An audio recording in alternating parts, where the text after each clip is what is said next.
And good evening, Crusaders fans. Welcome in to our women's broadcast tonight. Capital playing host to the Wilmington College Fighting Quakers. Wilmington coming in at 3-1 overall in conference, 7-4 on the season. And Capital right behind them, also 7-4 overall record with a 2-2 record in conference play. We'll get more into the specifics of the conference standings here as we are officially into the new year. We welcome you back and hope everyone had a great new year. And we've got a fun weekend here as well with Mount Union in town. So back-to-back games, and 3 of the next 4 actually for Capital will be here at home, culminating with the John Carroll game on the 18th, which is sure to be a big one for the Crusaders as well. Again, I'm Jimmy Bloomfield. We welcome you into the Freshies pregame show. A reminder to, Capital students get 10% off Freshies. Eat, energize. Freshies is healthy, fast, casual food that's good for the body and soul. Well, like I said, we have a lot to get to as part of our Freshies pregame show. We will get to our OAC update next, as well as a review of Capital, the culmination of the holiday tournament, as well as the first game after the break. That was against Baldwin Wallace, a tough loss, 61-56 for the Crusaders last time out. We'll dive into that game a little bit as well. We had sat down with head coach Dixie Jeffers for our weekly interview with her, so we will bring that to you as well. And then just kind of get to the breakdown of tonight's matchup between the Quakers and Crusaders. Both teams well within the running here of making a run at the OAC. And in our next segment, we're going to take a deeper look at the standings through 4 games here in the OAC and kind of break down the contenders from the pretenders here with our large 4-game sample size so far this season. So stay with us. You're listening to the Freshies pregame show here at the Capitol Center. Lunch, the most unappreciated meal of the day. Which is why we at Freshie are screaming from the rooftops, let there be lunch. And no, not a sad sandwich at your desk. We're talking a flavorful Tex-Mex burrito after a brisk walk, or a nutritious kale Caesar with your work bestie. So let's do our minds, bodies, and taste buds a favor, and let there be lunch. Download the game-changing new Freshie app to have your food ready, or order at freshie.com.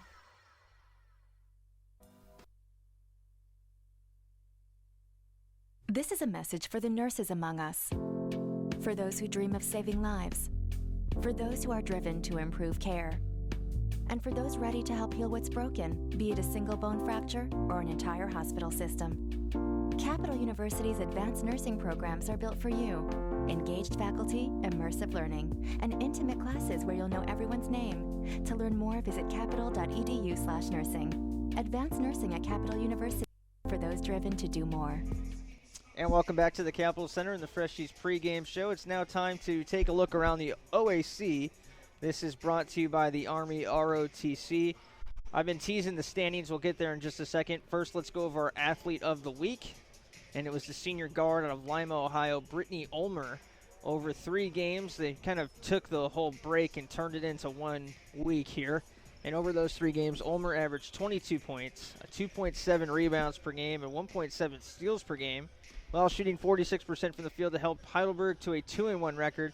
She also set the Bishop Classic record in their game against Manchester by scoring 34 points.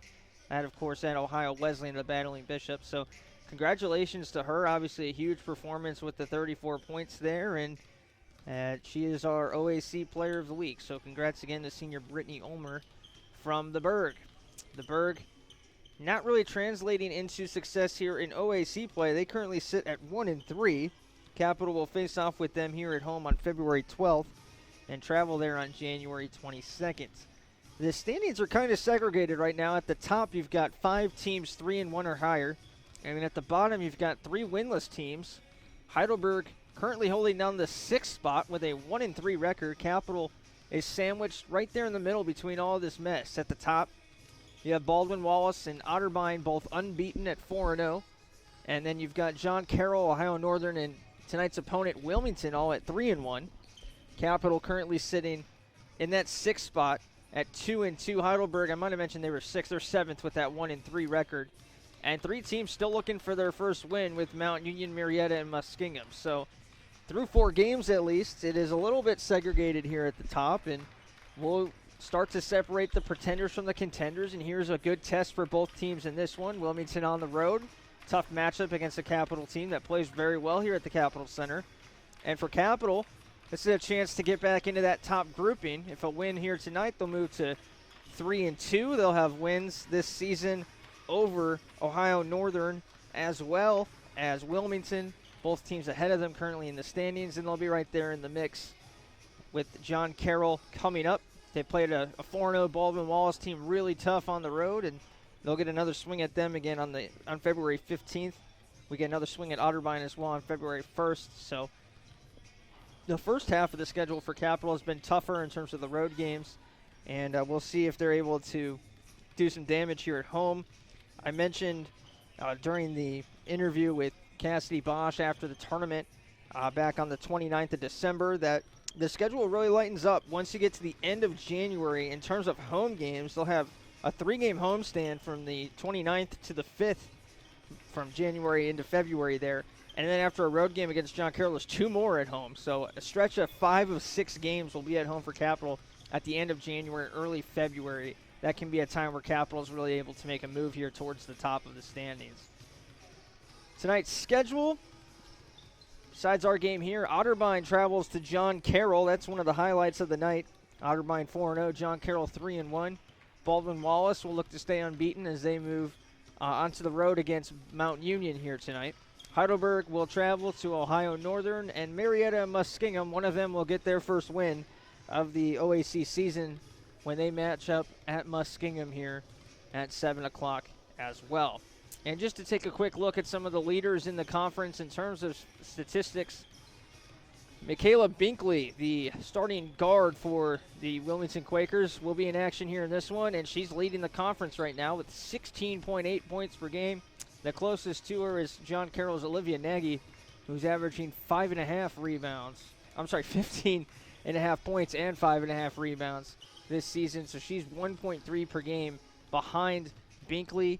Crawford out of Heidelberg, as well as Ulmer, who we mentioned, and Tori Rapich out of Mount Union, kind of in the running as well here in OAC. Capital's leading scorer is currently Emma Burns. She averages 12.1 points per contest, so she's got a ways to go to catch up to Michaela Binkley, the junior, who's having a phenomenal season. She also has a game this season in which she had 22 points, just to kind of point it out that she can really fill it up. And she will no doubt be a key player in this one if Wilmington is going to win this ball game here tonight. Field goal percentage as well. Reagan Stonerock still in the top 5. She's at 53.8%.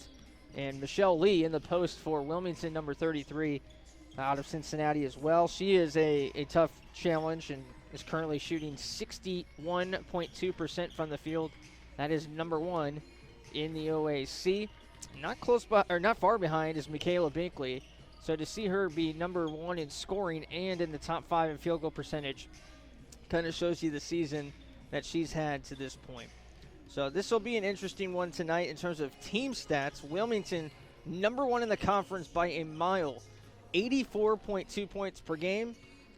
The next closest is Mount Union at 74 points per game, so over 10 points per game higher.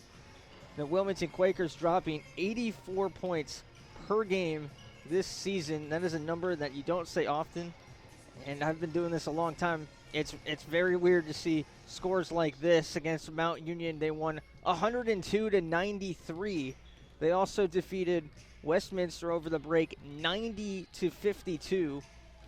They've had a 111 total against Miami Midtown to start their season. They defeated Heidelberg 99-65.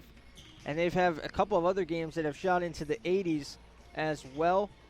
Wins against Hiram and Earlham, they won 84-76, 82-68. So if this turns into a shootout, it might not go too well for the Crusaders, who, for reference, average just 60 points per game. 67.3, that is. They allow 58.7. So obviously the number much lower than Wilmington's 84.2 and 71.9 for their opponents. And that'll be a key point to look at in this game here today. Well, we'll take a break. We will get to our interview with Coach Dixie Jeffers and then move on to our preview of tonight's matchup, 18 minutes from tip. Stay with us here on the Freshies pregame show. OSU Sports Medicine is a proud supporter of Crusader student-athletes by providing sports health services for Capital University athletics and student health services. Through the work and care of team physicians and athletic trainers, it's the team behind your team. For all fans, if you're looking to improve your physical performance, recover from an injury, or stay active for a lifetime, the experts at Ohio State Sports Medicine are there for you. Visit sportsmedicine.osu.edu or call 366-4332. Lunch, the most unappreciated meal of the day. With 14 TVs to watch your favorite team for the next big event, Blank's Cafe and Pizzeria in German Village is ready for you and your group today. Plenty of free parking, free Wi-Fi, banquet rooms for private parties, and daily specials. What more reason do you need to visit Blank's Cafe and Pizzeria? Blank's is located at 743 Parsons Avenue and has been serving the Columbus community since 1939. Planks is on the web at plankscafe.com or available by phone at 614-443-6251. Planks Cafe and Pizzeria is a proud supporter of Crusader Athletics. And welcome back to the Freshies pregame show. Again, we had sat down with Coach Jeffers earlier today and thought about, that game against Baldwin Wallace, some things that Coach wanted to take back there in the last few minutes, and came down to one final shot that was blocked by Emma Burns to give Baldwin Wallace the win. So we got Coach's thoughts on that. We talked about the OAC standings with her as well that we just went over. And we also took a look at the matchup here with a high-powered offense from the Quakers. Here's that interview. And we're catching up once again with head coach Dixie Jeffers. Coach, obviously a tough road game for us. Our last time out came down to the last possession. Emma's shot was blocked there to potentially tie the game. If you could kind of just take us through the game and your observations and just kind of run us through that last sequence as well. Well, what a heartbreaker, because I'm extremely proud of what our kids did and the effort that they showed on the road against BW. We had things pretty much in control. It's nip and tuck, going back and forth all day long. We missed some shots we normally would hit, and they hit some shots that were pressure shots. It was a great game, and we started kind of slow, and then we ended slow. So we need to learn to start and finish the game with confidence. Yeah, we've been seeing that too, especially here at home the last few games. You guys come out really strong, and then out of the locker room as well, you guys have been very strong. So we saw that again in this one in the third quarter. You guys came out, played great after the halftime break, but obviously a little empty at the end there. Baldwin Wallace made 11 threes in that game. Obviously, we've talked about this the last few years, the game kind of moving into that, chuck threes strategy. It obviously worked for Baldwin Wallace. They shot 42%. You got another team here tonight that likes to shoot as well. I mean, how much of that is kind of carry over into this game and how you guys can better defend the perimeter, or is it just a matter of them making some tough shots? I tell you what, I really thought BW made some tough shots. It wasn't like they were wide open, and they had some distance on their shots. Give them credit, they hit it. But there's an old saying, if you're going to live by the three, you're going to die by the three. Mm-hmm. I feel like we outplayed BW. We just made major mistakes in the last 4 minutes of the fourth quarter. Would love to have those back. Mm-hmm. And I think the kids would love to have those 4 minutes back, but we can't, and so we have to learn from it. We're going to go against a team tonight that is just going to catch and fire. And they're going to hope the ball comes off long, or they're going to hope that it goes in, and they're going to make you try to speed your game up. So we have to be very disciplined, because we like to play fast too.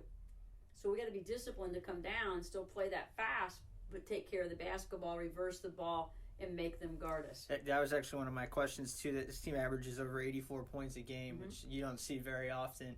And I know you guys like to go, especially in transition, and go quick. So how do you balance them going fast versus you don't want a game to go too quick and, like you said, get out of control? So that's a really tough balance, and you kind of touched on that.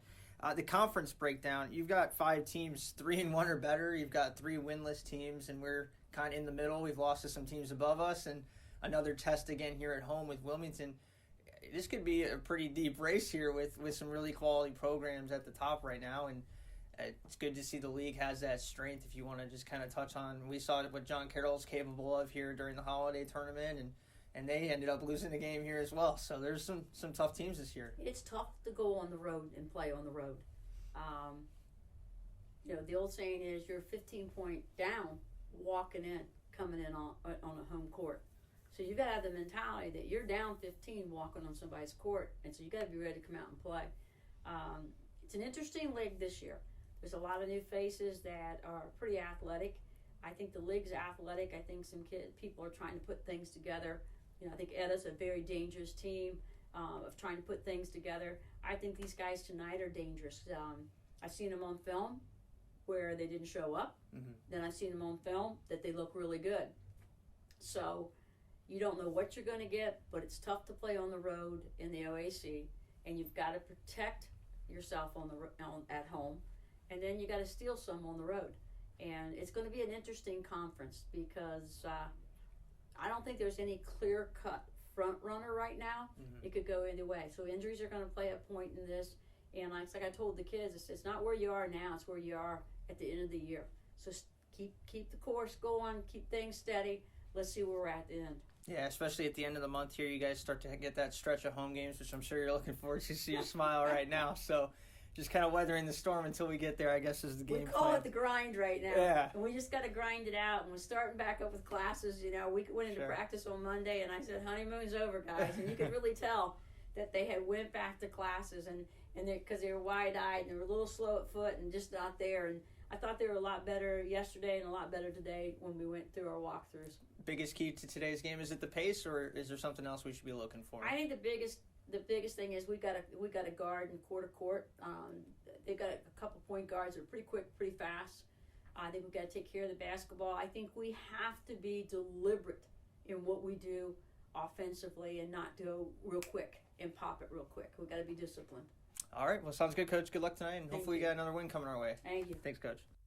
And thanks again to head coach Dixie Jeffers for joining us for our Coach's Corner, brought to you by Planks Cafe and Pizzeria. Well, when we come back, we will break down this matchup between the Quakers and Capital. Again, both teams trying to sort themselves out, whether they're a team that's in the middle of the pack here in the OAC or if they're going to be one of the teams that contend for an OAC title. Tonight will have a lot to do with deciding if either one of these teams will make a run here in OAC play as we move into the new year, 2020. We'll be right back on the Freshies pregame show. Lunch, the most unappreciated meal of the day, which is why we at Freshie are screaming from the rooftops, let there be lunch. And no, not a sad sandwich at your desk. We're talking a flavorful Tex-Mex burrito after a brisk walk, or a nutritious kale Caesar with your work bestie. So let's do our minds, bodies, and taste buds a favor and let there be lunch. Download the game-changing new Freshie app to have your food ready, or order at freshie.com. I wanted to fly. They said I couldn't. So I built a plane, then a spaceship, then I went to the moon. I invented jazz, hip-hop, rock and roll. Some called it noise. I said it was music. I wrote a letter and sent it by ponies. It didn't get to you fast enough, so I used trucks and ships. But still, they weren't fast enough for me. So I lost the paper and the ink. I sent it by magic. I called it email. I made up new words: jukebox, bling, Google. And I decided some old words weren't okay to say ever again. The mustache. I tried to bring that back 17 times. I wore knickerbockers and shoulder pads, poodle skirts and flannel. When I came back from World War II, all I had was a t-shirt. So I made that cool. In fact, I invented cool. Who am I? I'm the spirit of youth. It's my job to move the world forward. Pepsi. Every generation refreshes the world. And welcome back to the Capitol Center. We are about 8.5 minutes away from starting tip-off here, so we will have basketball for you shortly. I'm Jimmy Bloomfield, and let's get to setting the table now, brought to you by Pepsi. Pepsi, live for now. Well, Capital, I mentioned their last game, a tough loss to Baldwin Wallace on the road. They lost 61-56. It did come down to the final possession in which Emma Burns was blocked, shooting a game-tying three. It was rebounded by Baldwin Wallace, who then put in a few extra free throws to pad the score. and we settled at a score of 61-56. Capital was also outscored 19-12 in that fourth quarter of play. And in the fourth quarter as well, like Coach said, the last 4 minutes, it was anybody's ball game. Baldwin Wallace was up 54-52 with 3.5 minutes to play. They got a 3-ball from Hennefect after a Capital turnover, which made it 57-52. Capital was able to claw back to 57-56 with 32 seconds remaining.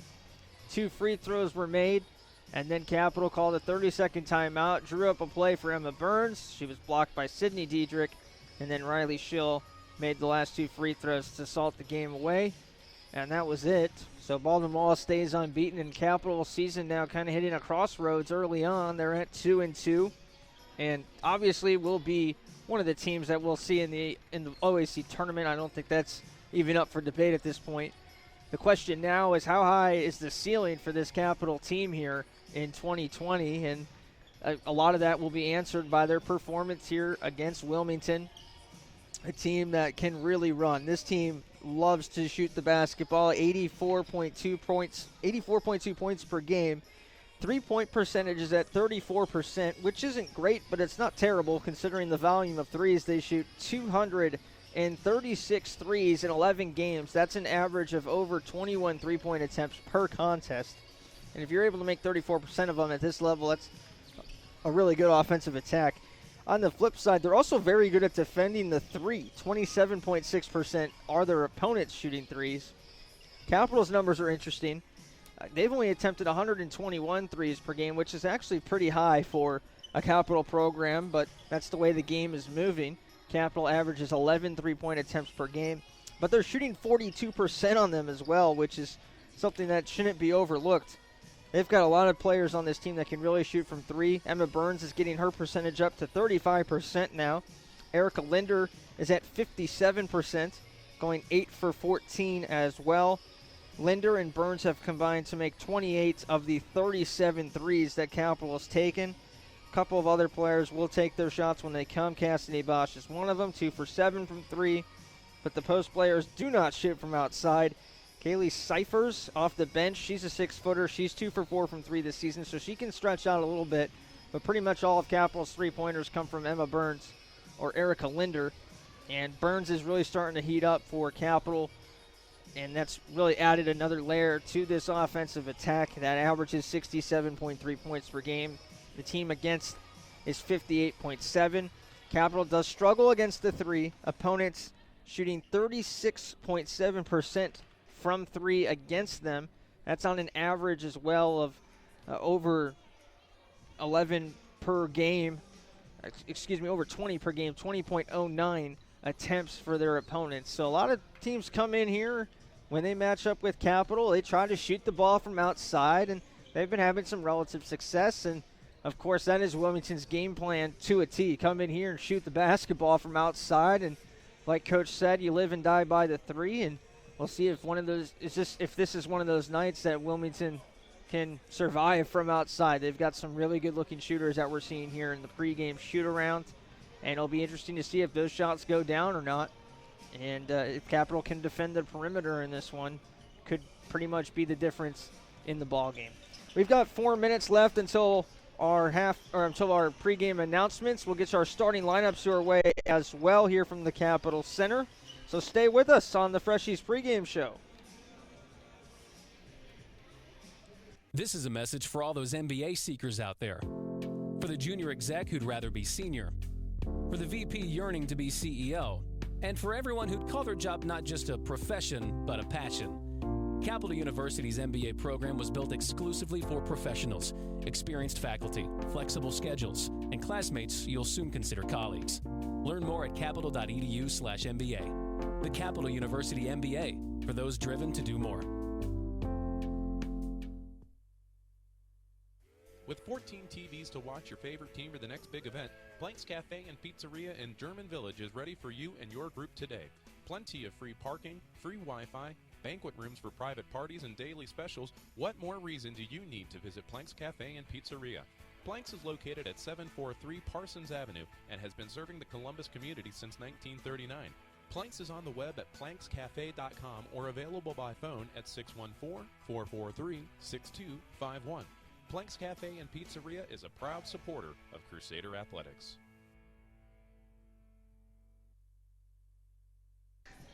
Welcome back to the Capitol Center.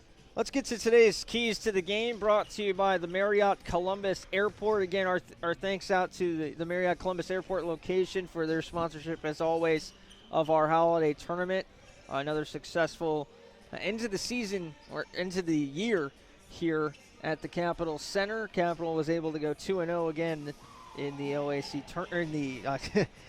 in the Marriott Columbus Airport holiday tournament. Caroline Taphorn was named the MVP. We spoke with her and Cassidy Bosch throughout the tournament, so that was nice to get their input as well on that. So all in all, successful few days here at the Capitol Center. And now our keys to the game, and I've kind of been alluding to these all of the pregame show here. The pace of this game is going to be huge. I think Capitol, like Coach said on offense, just being patient and waiting for their best shot. If it's there early, great, go ahead and take it. But just kind of working and grinding for that best opportunity is going to be a big key. It's going to slow the game down. And then don't be afraid to run in transition. That's where this team can really run, capitalizing on mistakes from Wilmington. It's going to be sloppy offensively from Wilmington. They're going to come up the floor and shoot. And Capitol can't get sucked into that kind of a gameplay, or Wilmington will run them out of the gym here. This team, again, averaging over 84 points per game. You don't see numbers like that here in OAC basketball, and they've put up 100 here in this conference, and they put up 99 in another game as well. So they can really come in here, and we could see a 50-point half very easily for Wilmington in this game. If Capitol tries to get into a shootout with them, it's probably not going to end well. But if Capitol is able to control the pace of this one, keep the game, high 60s, low 70s, then I definitely like Capitol to pull this one out. So that'll be the big key here, and another part of that kind of goes hand in hand with that is defending the perimeter and trying to box out against those long rebounds. The ball is going to be flying off the rim all kinds of directions with the team of the Quakers just throwing up three after three, and just kind of hustling and finding those rebounds is going to be very key. Limit Wilmington to one possession, force some tough shots, and they should be just fine to walk away with a W here tonight at the Capitol Center. Well, our national anthem is about to be played here at the stadium, so we'll check out, come back in with your starting lineups and opening tip here from the Capitol Center. This was the Freshies pregame show. We'll be back in a few. This is a message for all those MBA seekers out there. For the junior exec who'd rather be senior. For the VP yearning to be CEO. And for everyone who'd call their job not just a profession, but a passion. Capital University's MBA program was built exclusively for professionals, experienced faculty, flexible schedules, and classmates you'll soon consider colleagues. Learn more at capital.edu/MBA. The Capital University MBA, for those driven to do more.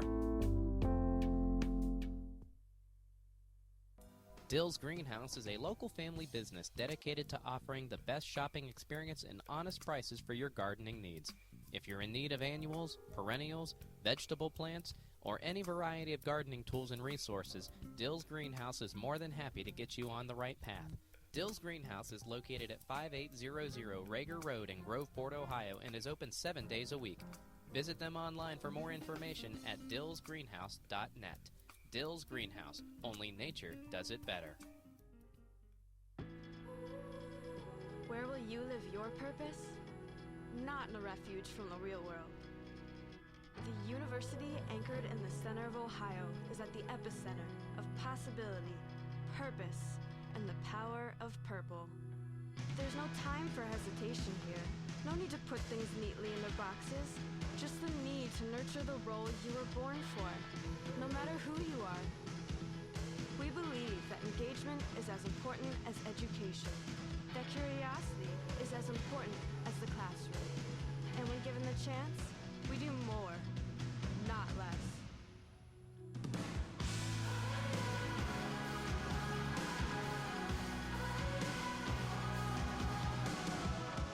We live, learn, and lead with purpose, just like the city that surrounds us. We're a coalition of the willing, an alliance of the ready, a love the good. We're from Capital, and our purpose is purpose. And welcome back to the Capital Center, or welcome in if you're just joining us. Capital playing host to the Wilmington College Quakers here at the Capital Center tonight. Quakers 7-4, Capital 7-4, but Wilmington does have a game advantage right now in the standings of OAC play with a 3-1 record for the Quakers and a 2-2 record for the Capital University Crusaders. Let's get to our starting lineups for the Capital University Crusaders. First, it is the forward senior Cassidy Bosch, the sophomore guard Emma Burns, junior guard Caroline Taphorn, the forward senior Ellie Watchman, and the other forward senior Reagan Stonerock. So it's Bosch, Burns, Taphorn, Watchman, and Stonerock. A very solid group of 5 for Capital. On the other side, 5'3" guard out of Dayton, Ohio, Kennedy Lewis.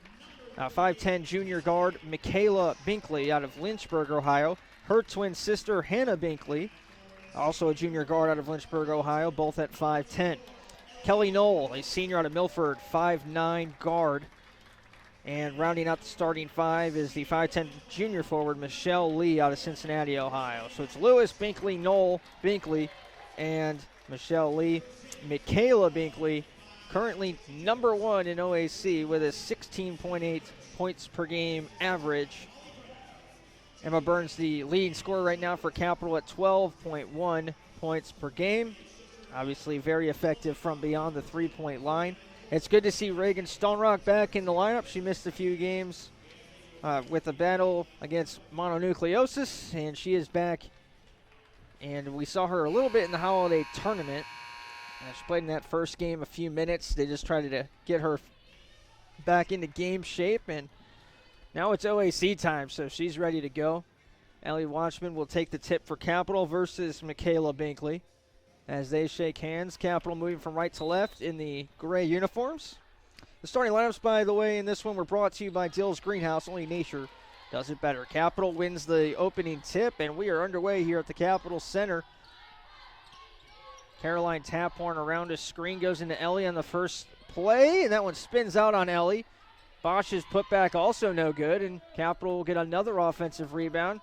Taphorn slows things down, gets it over to Burns. Burns drives towards the paint, kick out to the right wing. Taphorn around a Watchman screen, floater, no good, and finally a ball is rebounded by Wilmington.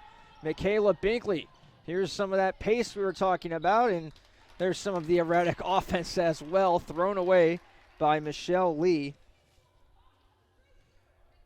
Wilmington averages 16 turnovers per game. With the pace that they play is actually not that high of a number. Opponents, meanwhile, average 19.2 per game. Capital, as a team, averages 16.9, while their opponents are at 17.8. From the left elbow, no good again. Capital trying to find something that goes down, and Cassidy Bosch will start the scoring tonight. She's fouled on the putback. Second chance points for Capital. And Bosch heads to the free throw line. She had a great tournament and set a career high as well with 20 points earlier that her last game out against Goucher against Oberlin in the second game of the holiday tournament. She completes the classic three-point play, and another miss from Wilmington on this end. Capital up 3-0, 1 minute in. Taphorn on the left wing. Watchman screening.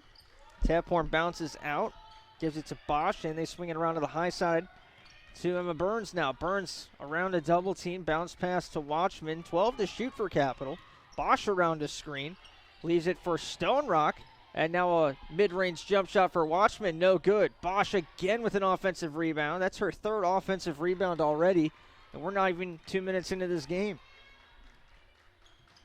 Emma Burns working one-on-one in an isolation. She steps back for three, and it's good.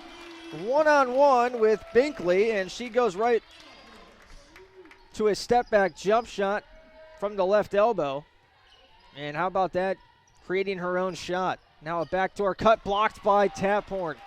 Capital looking strong out of the gates. In transition, Stonerock lets the defender go over the top. An easy layup and a timeout for the Quakers. It's 8-0 Capital 2 minutes into the ball game here at the Capitol Center. A 30-second timeout will stay here. Capitol destroying Wilmington on the boards right now, and that's the big difference here. In the first 2 minutes and 4 seconds of game time, Capitol already out-rebounding Wilmington by a count of 5-1. A lot of missed shots from Capitol in that first few minutes, but they're cleaning up all their misses as well, so that's good to see. Wilmington still looking for their first basket, and they're 0 for 2 with a turnover in their first 3 sequences. Capitol shooting 3 for 7, and they have 6 second chance points. 3 of their 5 rebounds have been on the offensive end of the floor. So we're back at it. Wilmington moving towards the basket on the left side. Drive into Taphorn. That's going to be another turnover. Taphorn's blocked a shot, drawn a charge already. Wilmington will have a sub come on. Coming out is Michaela Binkley, and replacing her is Hannah Rickman. She's a junior out of Pickerington, Ohio. Full court pressure being shown from Wilmington.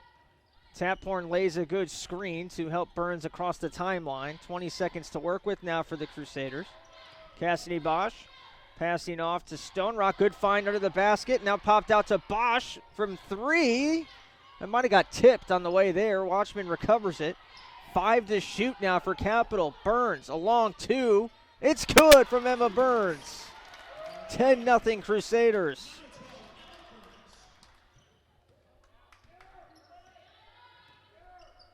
Burns leading the way with now 5 points. Wilmington going to work on this end. A fake pass from Keelis Jones. She passes it inside to Lee now. Lee tries the left side. No good. Another empty possession for Wilmington now. 0 for 3 with 2 turnovers in their first 5 trips down the floor. And they find themselves down by double figures already. Now Capitol with their first turnover. Stolen in the low block here by Hannah Rickman. Rickman, handoff to Keelis Jones, who checked in as well as one of the subs. Jones, handoff dribble to Lewis. Now Lewis gives it to Rickman. Rickman forces a pass in. That's stolen away by Watchman. Bosch will run the set here for Capitol. Gives off to Burns. Taphorn comes out wide. Play designed to go to her. She's looking inside. Stone Rock and Watchman break. Watchman in the mid-range. Back out to Taphorn. She gets a screen. Fakes a shot. Kick to Burns. She has a good look at the basket. Not a clean pass. She throws up an air ball as a result. And it's recovered by Wilmington. They're across the timeline. Kennedy Lewis to the top of the key. 3 ball from Knoll. No good. 10-0 still. Capitol out in front. 5:40 to play first quarter. Capitol's offense has slowed the game down to a good amount here. Wilmington trying to pick the game's pace back up, but they have just 1 rebound in this game. They've turned it over 3 times. That is not how you establish tempo. Burns inside. Watchman, tough shot, falling away from the basket. No good. Kept alive by Bosch. Taphorn feeds Bosch. Put back, no good. Now Taphorn gets it again. Capitol will reset. Yet another offensive rebound. The second chance points already 8-0 in favor of Capitol. 3 ball from Taphorn, just her 3rd attempt from 3 this season. No good on the shot. Wilmington runs in transition, behind the back pass. Took a while to get to the offensive player, and then a shot from Lee thrown over the rim. A foul called against Wilmington. Wilmington will bring on a whole new team here, actually. 5 subs coming on. Zaria Bailey, Elise Carpenter, Michaela Binkley back onto the floor. We'll get the last 2 Quaker subs in just a second as well. Checking in for Capitol is number 14, Allison Roach, as well as number 23, Brooke Amert. Ellen Nealback was one of the subs from Wilmington. She's their big size down low at 5'11". Bosch is fouled by the last player that we needed to name, Elise Carpenter. Interesting to see Binkley leave the floor so early and then come right back in. Hannah Binkley doing the same. We'll see if the Binkley twins are able to get something going for Wilmington offensively. Meanwhile, Capital continues to pad their lead, now 11-0. Bosch at the free throw line once again. She's a great free throw shooter. Over 83% now on the season after a 3-for-3 start to this one. 12-0 Capital. Still waiting for Wilmington to enter the scoring conversation. Unable to there is Bailey. Second chance shot, and that actually hit the backboard and almost banked in off of the shot from Carpenter. Stone Rock runs in transition. She's fouled by Binkley, and that's Hannah's second.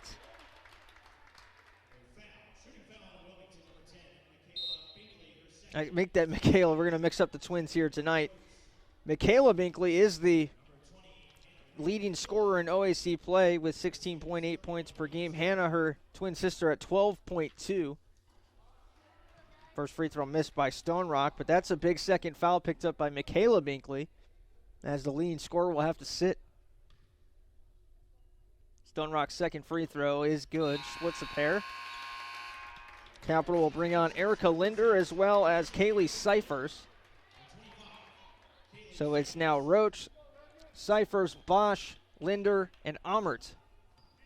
This is a lineup combination that Coach has not been able to use, as Amert had been thrusted into the starting lineup with Stone Rock out, and it allows the depth of this team now to really show off. Wilmington pass inside, a foul called after a missed shot. Wilmington 0 for their first 7. Capital shooting just 30% in this game, but they're out rebounding Wilmington 12-3. A long two here, dropped in there by Ellen Nielback, the junior out of Helsingborg, Sweden. She's the first on the board for the Quakers, and they trail now 13-2. Linder's fouled, and Capital already will be shooting free throws. Fouls becoming a problem for Wilmington right now. Checking back on is Emily Davis. She's out of Columbus, Ohio. Homecoming game for her. Linder makes the first free throw. Linder had been starting as the point guard for this team. She started 6 games, has played in 10. And is now that 6th-man role coming off the bench. Amert had a putback there that was blocked after Linder splits a pair at the line. And that's a travel. Carpenter didn't even try to dribble there. And a struggling start for the Quakers continues. That's their 4th turnover already, -3 in that department.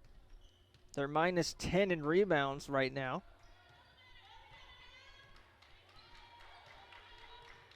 And they're down by 12 on the scoreboard, the most important number. 3:18 to play in the first quarter. Linder is fouled. So she'll head right back to the free throw line.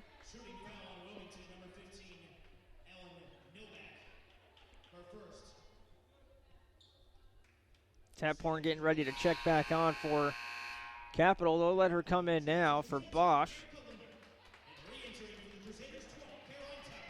Stone Rock will come back in as well, it looks like, as Linder's first free throw is no good. She's going to come in for Linder, it looks like, so Capital will be going big by playing Taphorn at the 2 and Amert at the 3. No, now they bring in Stone Rock for Amert instead, so it'll still be that smaller lineup with Taphorn at the 3. Confusing why we waited till after the free throws. Timeout called, and we'll be right back after a quick 30-second break. It's the perfect sports bar because it's not just a sports bar.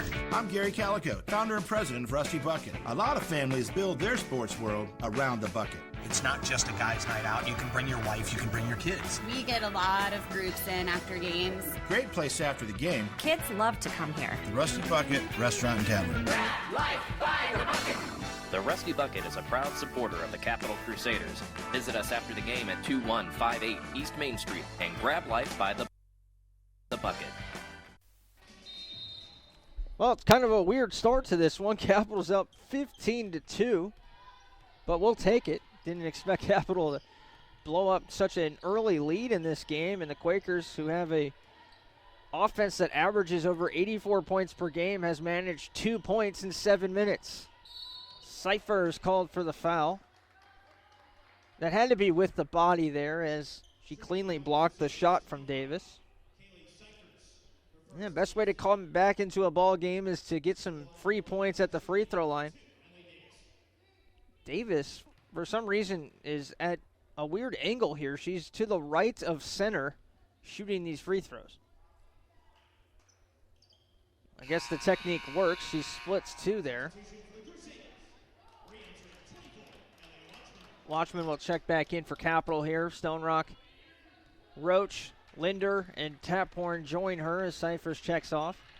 15-3, Capital still up by 12. And with the basket here, would extend to the largest lead of the game. Linder, long two, good look, and it's in. Erica Linder trying to become that second shooter for this Capital squad from outside to complement Emma Burns. Bailey, meanwhile, in transition, kicks out. Carpenter left it short. That's going to go out of bounds. Capital up 17-3, and everything going well right now for the Crusaders. Wilmington now shooting 1 for their first 10. Knoll and Lee check back on for the Quakers, who have their leading scorer and the conference's leading scorer on the bench with 2 fouls. We're not even into the second quarter yet. Capital needs to take advantage of this situation and just continue to build this lead. And that's exactly what they're doing. Taphorn inside. Watchman has a good look, was looking for a pass, and all of a sudden had a wide open look at the basket from about 10 feet away. She drops it in. Watchman's first bucket, 19-3 now, and that's going to be over and back. Another turnover. Kennedy Lewis checks back in, replacing Zaria Bailey. This is about as well as you can execute a game plan right now for Capital. Roach from 3, she's fouled. She is clocked. And she gets up quickly. She will head to the free throw line for a chance at 3 free ones. Davis picks up the foul. It's already the 8th team foul for Wilmington. Roach is a very good free throw shooter, as you'd expect a point guard to be. 8 for 10 now on the season. And she drops in both with ease.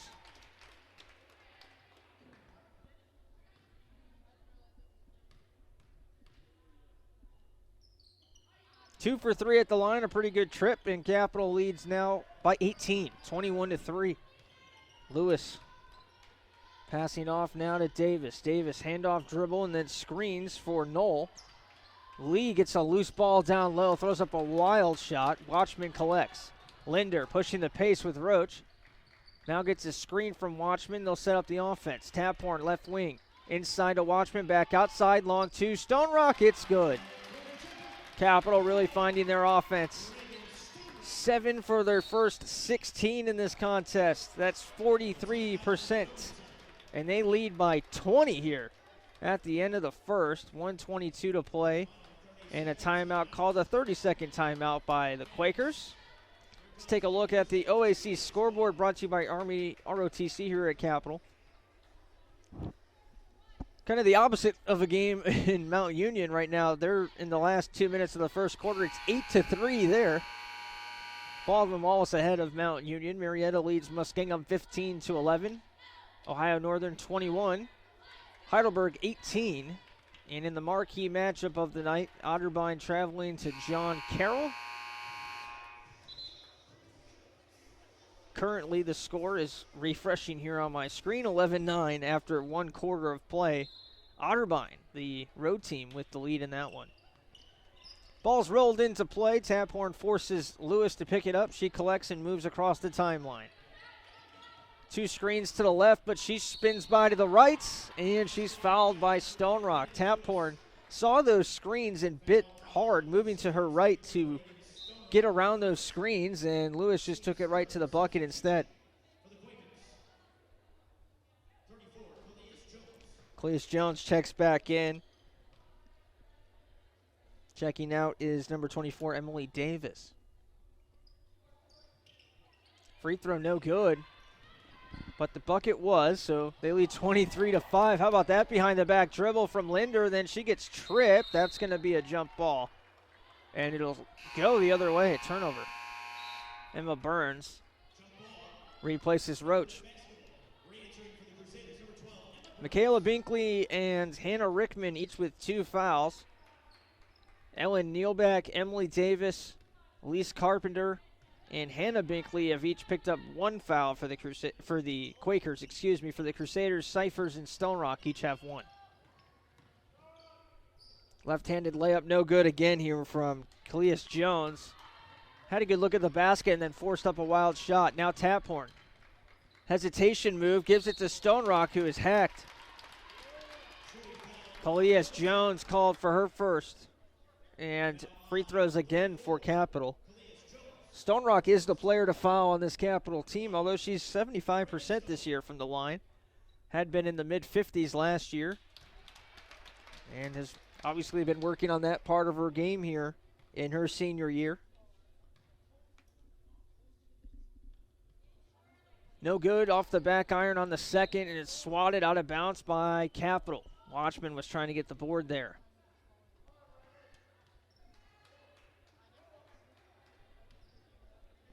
(24-5). 2-for-1 chance here for Wilmington if they shoot quick. The ball rolls all the way across the timeline. And a blocking foul. Is that going to be before the basket? I believe so. It will be. Taphorn picks up her first. 24-5.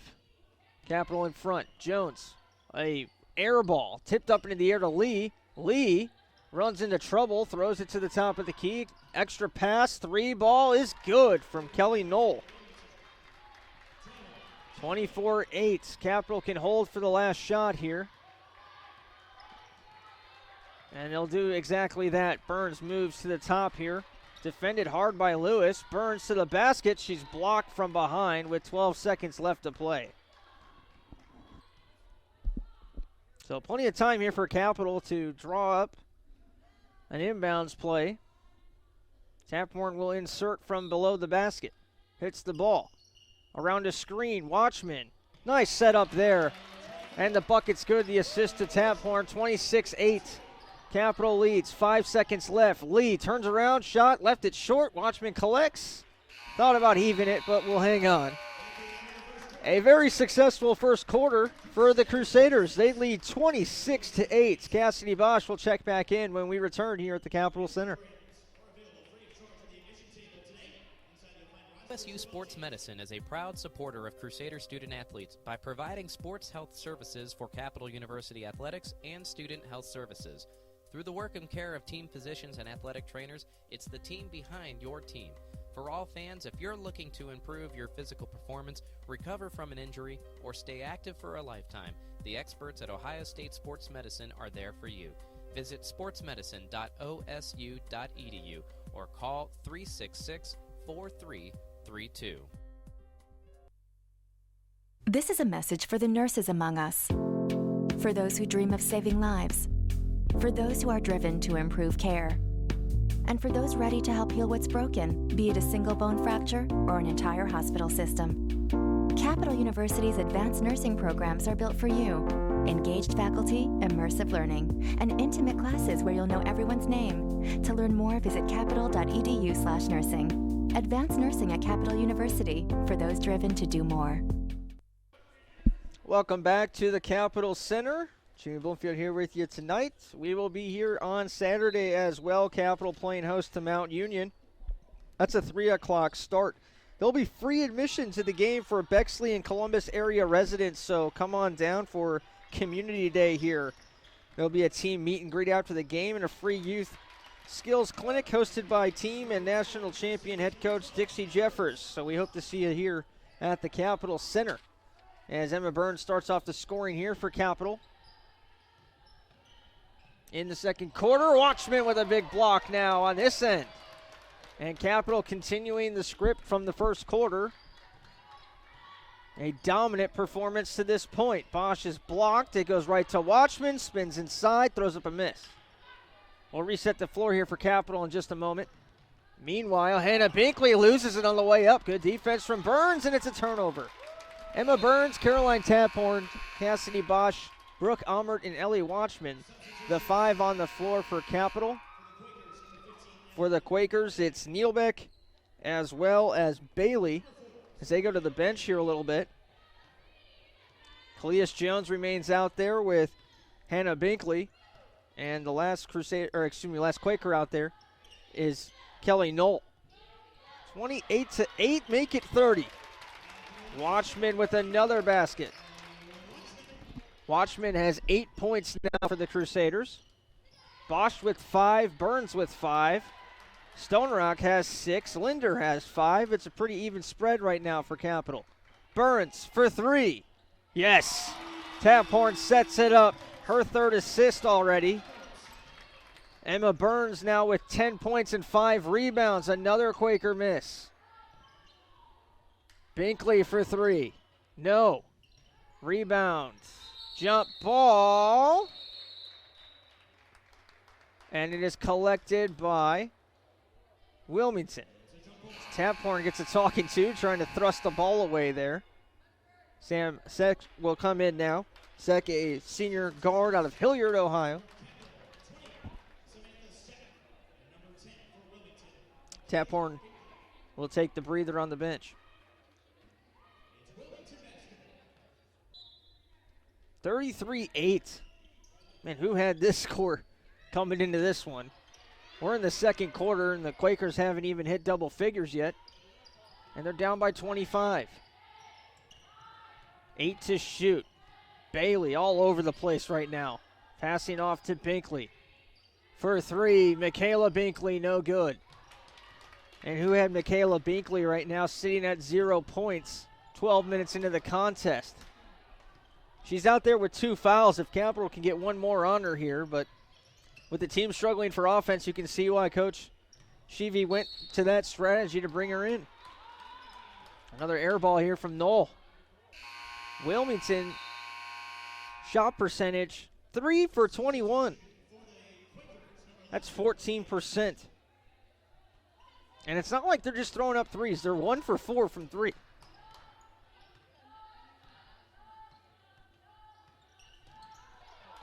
Turnover here. Burns' pass was tipped. 2-on-1 the other way. Bailey left it short. Nealbeck's putback is good. Ellen Nealbeck has been a bright spot for Wilmington off the bench with 4 points. And Bosch will slow the game back down. Now crossover dribble, kick out, taken away. Wilmington starting to get that pace up. Taken away by Brooke Davis. No relation to Emily Davis. Binkley fakes the 3, goes inside, floaters, good. And Wilmington starting to get on a little bit of a roll. Coach Jeffers sees it. She doesn't like it. She calls a timeout. 33-12. We'll be right back. New vehicles, reliable pre-owned vehicles, top-notch, high-quality service technicians, and friendly, trustworthy sales associates dedicated to customer service. Byers Airport Subaru in Columbus is ready to get you into the vehicle that you were meant for. Stop by to see our selection at 401 North Hamilton Road in Columbus and take a test drive, or call Byers Airport Subaru at 877-265-9695 today. Byers Airport Subaru is a proud supporter of Crusader Athletics. Subaru, confidence in motion. Welcome back to the Capitol Center. 33-12. Wilmington's starting to get a little bit of a run together here. They've made their last 2 baskets. But they still have a long way to go. Down by 21. Capitol makes no changes during the timeout. Amert in the post. High off the glass and in. Brooke Amert transitioning back to the bench after filling in as a starter for Stone Rock, and she's done a nice job in earning those minutes as she's out there right now. That's 3 consecutive baskets now for the Quakers, though, which is a little alarming. Michaela Binkley has made the last 2 baskets now for Wilmington. She's up to 4 points. She misses the free throw, and Stone Rock gets it with some help from Amert. 35-14. It's a football score here at the Capitol Center. Amert over to Burns. Burns around that screen, and the bucket is good. Emma Burns is on fire. And a foul is called against Wilmington.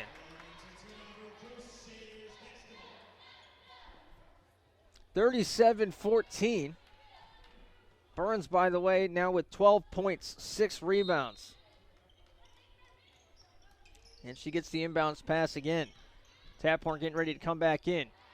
Pass to Sek down low, left it too strong, and now Stone Rock is able to collect the miss. Capital resets. 37-14. Bosch, nice move. Blocked by Binkley, though. Michaela Binkley has made an impact. Playing with 2 fouls, going for that block and getting it. She's made the last 2 baskets for Wilmington and make it 3. Binkley up to 6. 37-16. They've got to slow her down. Bosch to Amert. Amert loses it, throws it right to Bailey. Bailey showing off the wheels here. Burns fouls. So Bailey will have to earn them at the free throw line. Emma Burns called for the foul. That's her first. Roach and Taphorn check in. Sek and Bosch check out. And Zaria Bailey heads to the free throw line.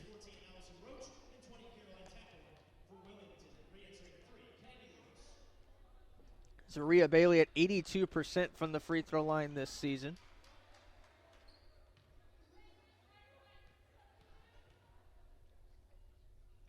Second free throw good. 37-18 it stands.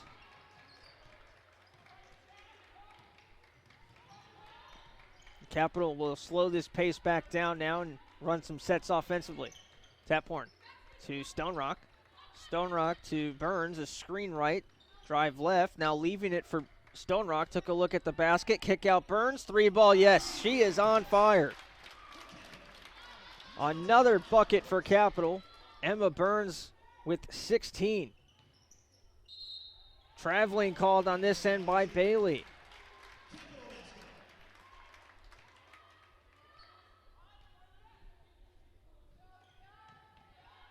Roach giving off to Taphorn. 40-18 is our score. Capital by 22. Taking control of this game early on and not letting go. Taphorn into some traffic. That basket will be waved off for a charge. Baldwin Wallace is starting to take control of their game against Mount Union. They lead 28-17. And the marquee matchup, keeping an eye on that. Olivia Nagy has 9 points, but John Carroll trails 23-22 to Otterbein. The Cardinals trying to stay unbeaten in OAC play. 3-ball here, Davis, no good. Strong off the back iron. Rebound collected by Lewis. Davis dishes off to Binkley now. Binkley back to Davis. Davis back now to Binkley, guarded by Burns. She's got to like that matchup. Has the size, goes inside on Burns. She's fouled.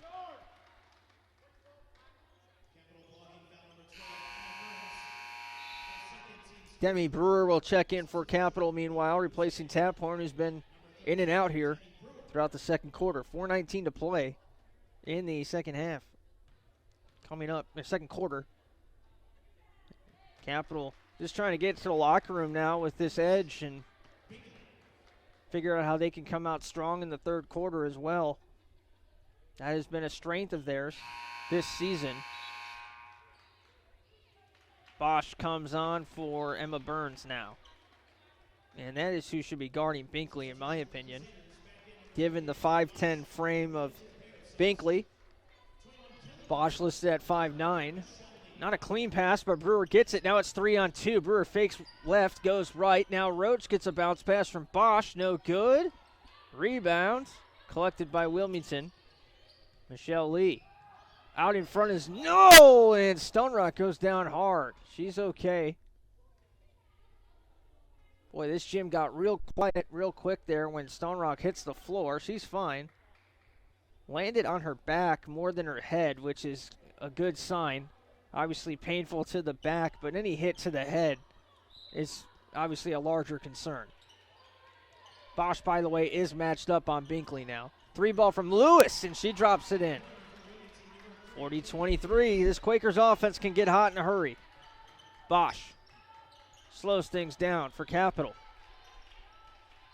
Ellie Watchman still hanging on the bench here for Capital. That's when Wilmington started to make their run. Turnovers not helping Capital as well. Good tip by Stone Rock. It's 4-on-1 the other way. Bosch called for a charge. Wow, well, she's in the restricted area there, and that was a late whistle to say the least.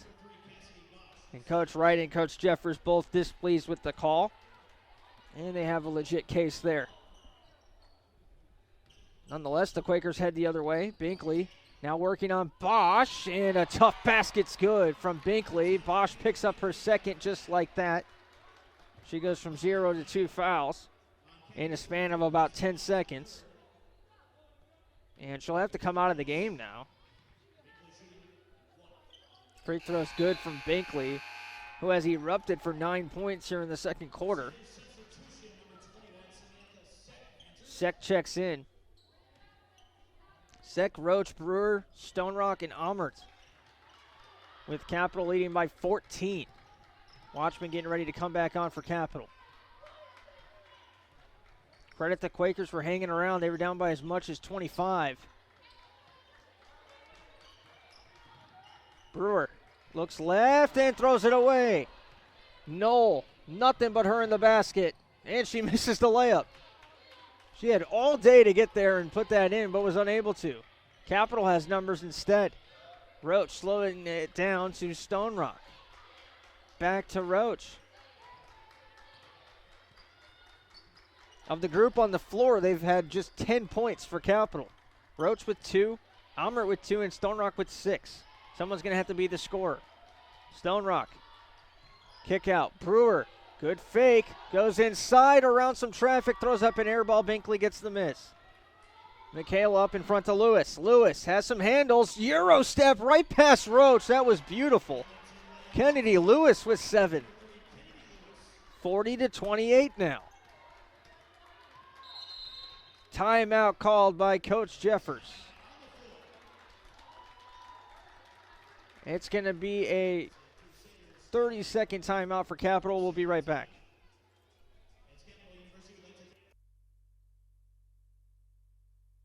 Army ROTC is one of the best leadership courses in the country and can be a part of your college curriculum. As a potential or current student at Capital University, learning to become a leader will make your college experience even richer and prepare you for the future. Capital Army ROTC can provide scholarships and many more benefits to those who enroll, but the biggest benefit will be experienced firsthand after joining. For more information on Capital Army ROTC, testimonials, and an in-depth look at what the program can offer you, go to www.capital.edu/ROTC. Welcome back to the Capital Center. This game was 40-18, in favor of Capital, and a 10-0 run now from Wilmington has cut this deficit down to just 12. It was also 33-8, if you remember. Stone Rock on the right side, and she gets it to go off front iron and in. A basket to stop a 10-0 run that I just mentioned for the Quakers. But it's a 14-point game, and if you fall asleep here, the Quakers can drop in 10 points just like that. Knoll, driving baseline. Turnover, that's what Capital needs. Linder, the other way. Slow it down here. Linder almost throws it away. Roach now will reset to Linder. Now Capital can run their set. Sek calling for it, gets it. Now gets a screen from Stone Rock. Long 2, Sam Sek, it's good. Confident shot there from the senior Sek. And it puts Capital back up by 16. Here's Bailey, all hesitation dribble there. And then a foul called against Linder.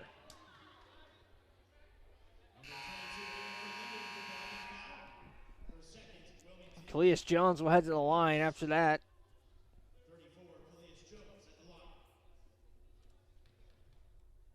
Jones' free throw is good.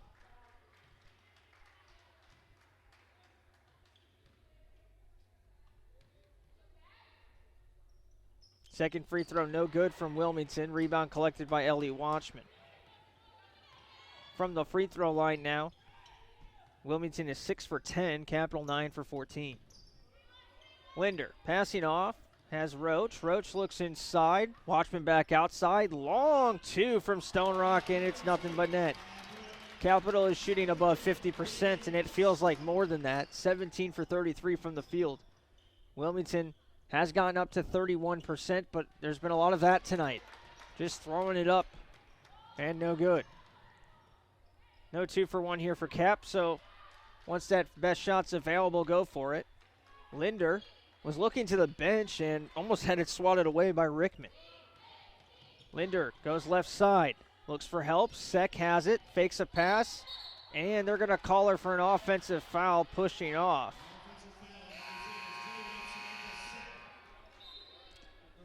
Binkley checks back in for the last offensive sequence here. They'd be wise to go back to Michaela Binkley, who has 9 points here, all of them coming in the second quarter. Still playing with 2 fouls, and a risky maneuver, but it paid off for Coach Sheevy. Binkley gets the pass, working on Roach, has a big size advantage, uses it, she's fouled.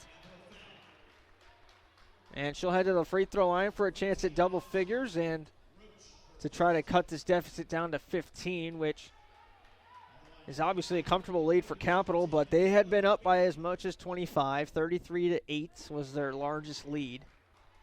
And since that point, Wilmington has kind of woken up as we expected. Free throw's good.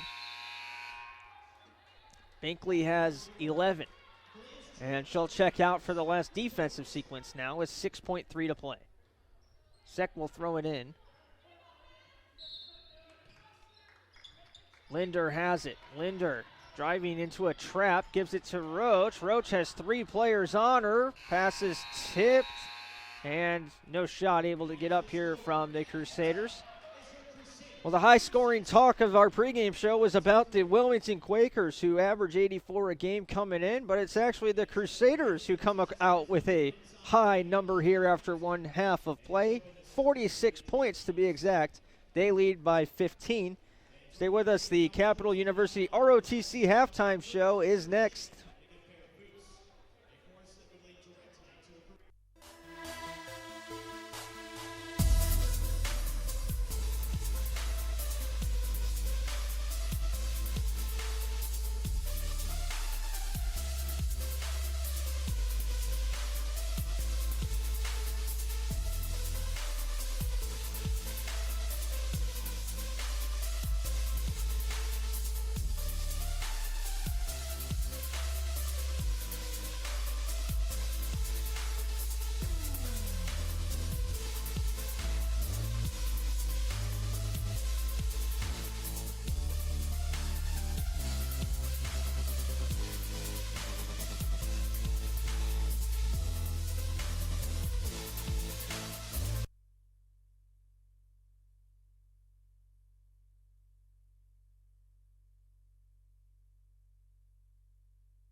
Well, welcome into the Army ROTC halftime show.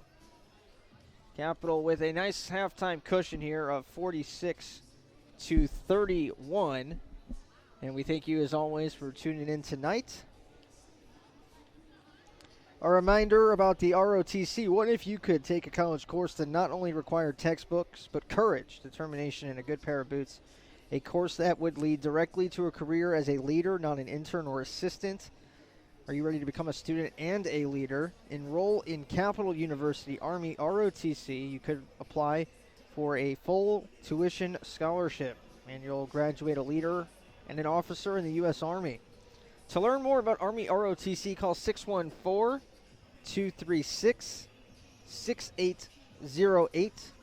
For more information, once again, that's 614-236-6808, or you can go to capital.edu/ROTC to learn more information about the Capital University Army ROTC.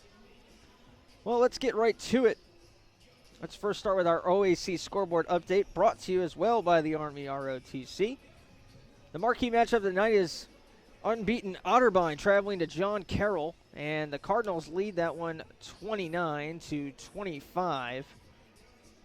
Olivia Nagy has 10 points for the Blue Streaks, already with a double-double in the first half, but her team trails by 4. Muskingum leading Marietta 41-32 at the half. Baldwin Wallace all over Mount Union, 46-20 all of a sudden in that one. 34 points scored by Baldwin Wallace in the second quarter, my goodness. Ohio Northern leads Heidelberg 32-22 as our last score there. Stay with us after this one. We will update our standings in the OAC and take a look at the schedule for Saturday as part of the Byers Airport Subaru post-game show. So stick around after this one. We're going to take a break. When we come back, we will get to our halftime stats and name our halftime hero for their efforts in half number 1. Capital by 15, and we'll be right back.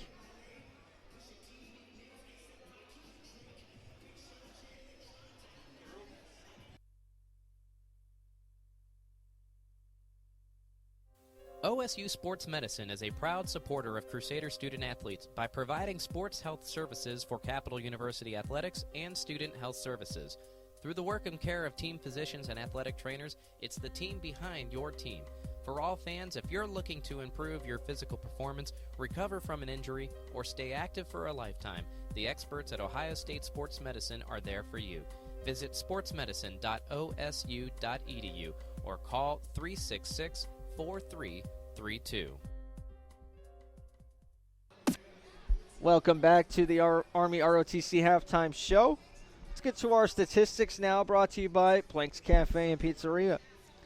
First for the Quakers, 31 total points. Obviously not a stellar first half. They shot 30%, 10 for 33. In the first quarter, they shot 3 for 16. So the fact that they got it up to 30 shows you how strong they played in the second quarter. They were 8 for 10 from the free throw line and 7 for 17 from the field to get that number up to 30%. Capital has been on fire the whole night. 44% in the first quarter. They go 60% in the second. And for the game, they're shooting 51.5% now. Team stats continued. Wilmington with 14 rebounds. Capital doubling them up at 28 right now. And in terms of turnovers, Capital now has one more than Wilmington. It's 9-8 in that department. But the difference in that second quarter was the play of Michaela Binkley to get to the free throw line. She drew 4 fouls in the second quarter, I should say. She's up to 11 points now and 3 rebounds. She's only played 9 minutes, and she's still got 11 points, battling some foul trouble on the other side. Other standouts include Ellen Nilbach off the bench, 6 points in 7 minutes and 57 seconds off the bench. And Kennedy Lewis also with 7 points and a steal. She's 3 for 3 shooting in 13 minutes played. She was kind of the rock of that offense. The point guard doing a nice job keeping Wilmington afloat. And they're going to need a big half out of Lewis and Binkley and Hannah Binkley as well. She averages 12 a game. She's no slouch like her sister Michaela, and Michaela's done her job. She's got her 11, but now it's up to Hannah. She's at 0 points. Needs to produce her normal numbers, and a slow start for her sister. Maybe she gets going in the second half, feeding off of some energy from Michaela. For Capital, meanwhile, Emma Burns, what a half. She had 16 points and 6 rebounds. 3 of 4 shooting from 3 as well. Reagan Stonerock with 10 points and 5 rebounds. A strong half for her. Caroline Taphord, 5 rebounds and 2 assists. And that plus-minus statistic that we like to go to, a plus 25 from Taphord. That means Capital outscored the Quakers by 25 when she's out there on the floor. A really telling stat there of what Taphorn's capable of. Ellie Watchman, meanwhile, has 4 points and 4 rebounds. 5 points off the bench for Erica Linder. 2 apiece from Brooke Amert, Allison Roach, and Sam Seck. Well, that's our halftime stats. When we come back, we'll name our halftime hero and revisit keys from the first half. This was the Army ROTC halftime show. With 14 TVs to watch your favorite team for the next big event, Blank's Cafe and Pizzeria in German Village is ready for you and your group today. Plenty of free parking, free Wi-Fi, banquet rooms for private parties, and daily specials. What more reason do you need to visit Blank's Cafe and Pizzeria? Blank's is located at 743 Parsons Avenue and has been serving the Columbus community since 1939. Planks is on the web at plankscafe.com or available by phone at 614-443-6251. Planks Cafe and Pizzeria is a proud supporter of Crusader Athletics.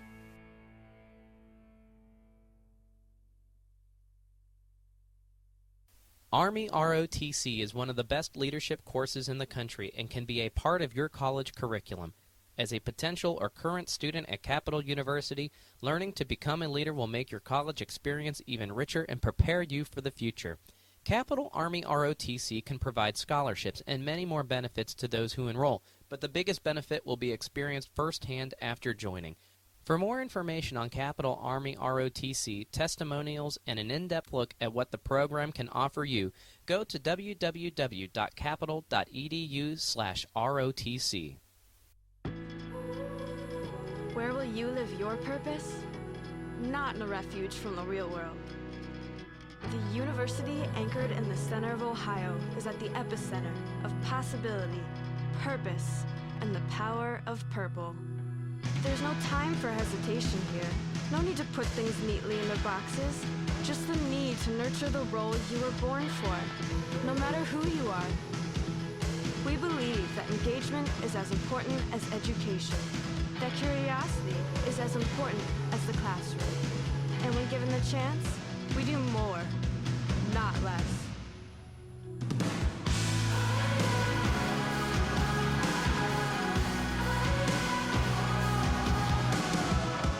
We live, learn, and lead with purpose. Just like the city that surrounds us. We're a coalition of the willing, an alliance of the ready, a union of the good. We're from Capital. In our purpose is purpose. Well, time to name our Freshies halftime hero. Freshies, healthy, fast, casual food that's good for the body and soul. Cap students get 10% off. That's at Freshies. Eat, energize. Well, usually this is not such an easy call, but tonight it certainly is. And Emma Burns will be our halftime hero. Emma already with 3 3-pointers made in this game, 16 points, 6 rebounds. And it's really the catalyst of this offense. When she gets going, the rest of the team kind of feeds off of that and creates some space for the post players as well when she's able to stretch out the defense from long range. So she's our halftime hero, brought to you by Freshies. And just to revisit some keys as well, as always, brought to you by the Marriott Columbus Airport. Capital just going to have to withstand a push. You know Wilmington's going to make one. It's all about if Capital can prevent that long scoring drought in the middle of this quarter or into the start of the fourth quarter. You don't know when it's going to come from Wilmington, but they're going to try to get back in this thing and shoot a lot of threes. It's coming. We'll see if Capital can withstand that. We'll be right back. Quick 30-second break, and then the resumption of play here in half number 2. lunch, the most unappreciated meal of the day. Which is why we at Freshie are screaming from the rooftops, let there be lunch. And no, not a sad sandwich at your desk. We're talking a flavorful Tex-Mex burrito after a brisk walk, or a nutritious kale Caesar with your work bestie. So let's do our minds, bodies, and taste buds a favor, and let there be lunch. Download the game-changing new Freshie app to have your food ready, or order at Freshie.com. Welcome back to the Capitol Center. 46-31, Capitol out in front. Some foul trouble situations on both sides, by the way. Cassidy Bosch actually picked up 3 fouls. She picked up the third seconds after picking up that charge on the one side of the court on the offensive end. So as a result, she will not start the second half. It's going to be Erica Linder instead in her place. Linder also has 2 fouls. Emma Burns and Caroline Taphorn each have 2 fouls as well.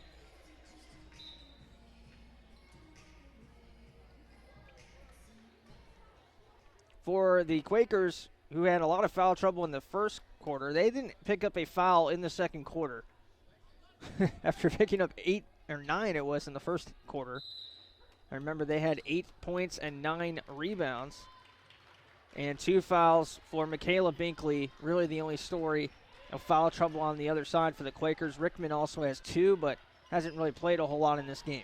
Linder inside to Stone Rock. Now a bounce pass into Watchman. It ricochets around. Stone Rock collects, goes to the right side of the basket, and no good. Lee has the rebound. And Lewis helps her out to get it across the timeline here. Knoll wide open down low. She's fouled by Stone Rock, and just like that, Stone Rock picks up her second.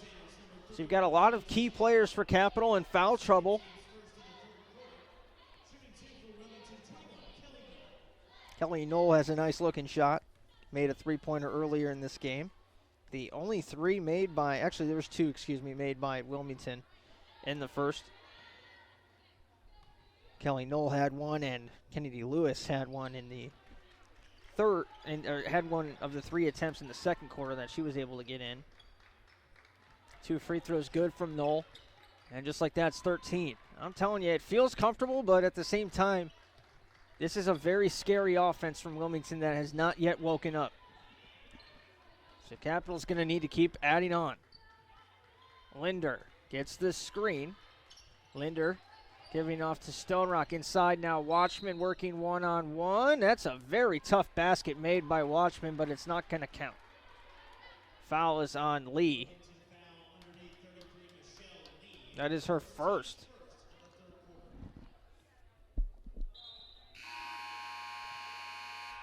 It's interesting that she coming out. I think a contact lens might have popped out. She's looking at her hand. Potentially a cut.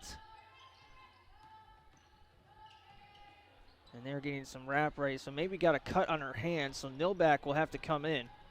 In the meantime, Binkley, another basket on Linder. That is another mismatch. Cassidy Bosch is on the bench, and Taphorn has 2 fouls, so someone's going to have to step up and guard Michaela Binkley. It's an 11-point game. Taphorn on left wing gives off to Stone Rock. You wonder how having Linder in there to start the half as well. This isn't a unit that usually plays together, as Linder's more of the bench unit. Now out there with 4 starters. Taphorn can't get the basket to go over Lewis. Lewis, that's got too much on it, and Kelly Knoll will turn it over, trying to retrieve it. Forcing turnovers is going to be key here for Capitol.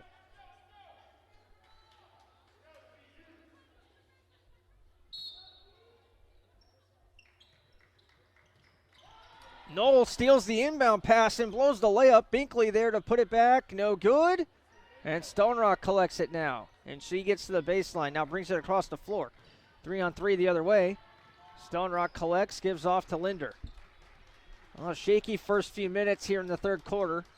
Capitol looks to regain control. Burns. Watchman, nothing inside developing. Linder now around a screen. Gives off to Stone Rock. It was blocked on the pass attempt. Out in front, Binkley on the other end.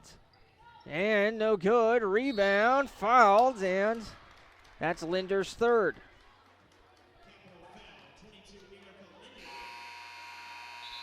Cassidy Bosch, no, excuse me, that's Maddie Reese checking in.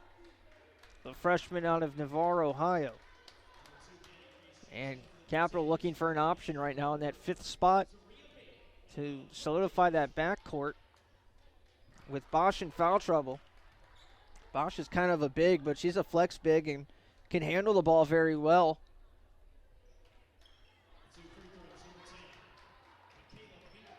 (46-37) after Binkley makes 2 free throws and Reese travels. Not a good first impression of this contest. Coach Jeffers turns and looks behind her and her assistants and then looks up at the scoreboard and has seen this lead evaporate to 9. Hannah Binkley trying to get something going on the rebound putback. It looked like it got blocked. Taphorn bounces over to Burns. How about a bucket here from Capital? Burns, left elbow, jump shot's good. The halftime hero makes another bucket here.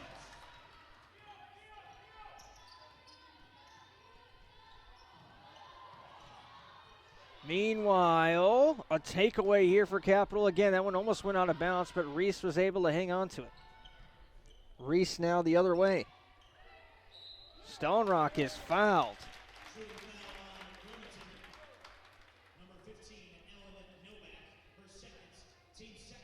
Hillback picks up her second now. She's in there for Lee, who appears to be okay. She's now sitting on the bench. Stone Rock's free throw good. A very quiet 11 points from Reagan Stone Rock in this one.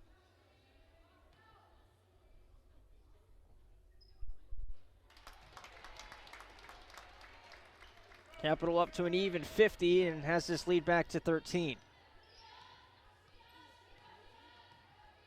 Bailey checks in for Wilmington, and a traveling violation called against the Quakers. Hannah Rickman checks in. Full court pressure here from Capital. Let's see if they can just break this thing. Wilmington does not sag back. Now they finally do. And Reese gets it across the timeline.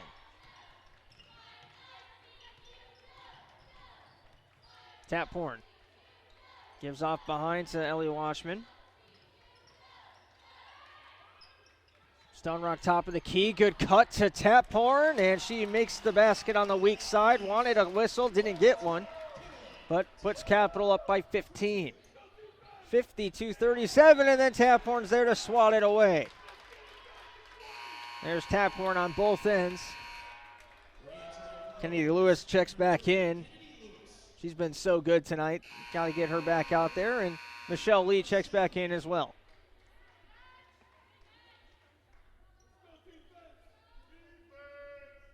Capital has gained some control of this game back, leading 52-37. Another whistle.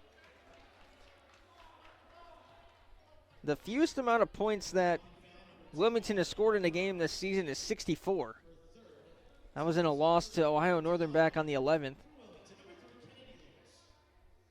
They also had a loss in which they scored just 76 points, and I say just somewhat facetiously.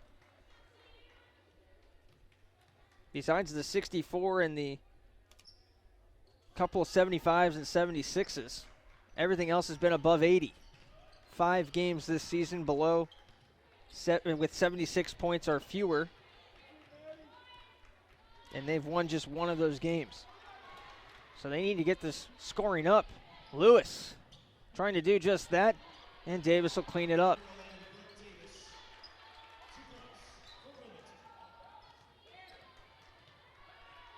Taphorn 3-on-1 the other way against the press, and Stone Rock is fouled on her way up by Kennedy Lewis. That's Lewis's first. Kalias Jones and Hannah Binkley check back in. Michaela Binkley off, and Hannah Rickman also off. It won't be a shooting foul here, so Capital will inbound from under the basket. Burns.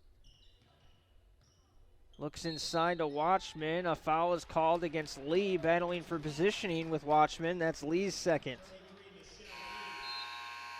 Allison Roach checks in now. She replaces Emma Burns.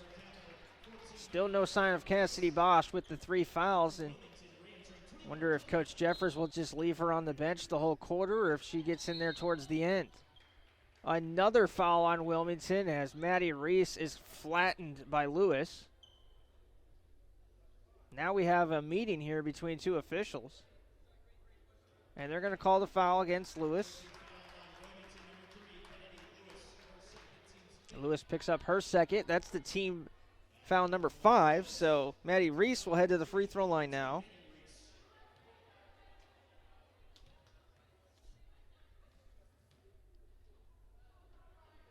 Reese 8 for 10 on the season, now 8 for 11 after missing there. 5:40 to play in the third quarter. They lead by 12. Lewis pushing tempo the other way. Taphorn tries to pick her up, and that pass ricochets off of Stone Rock and out of bounds.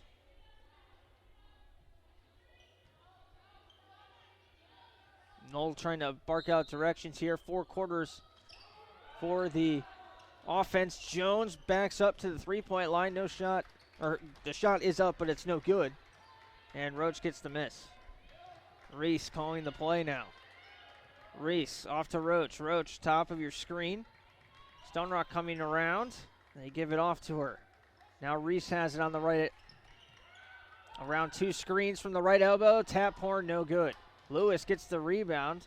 Watchman goes straight up there to avoid the foul, and Lewis goes too far ahead of Knoll. Another turnover.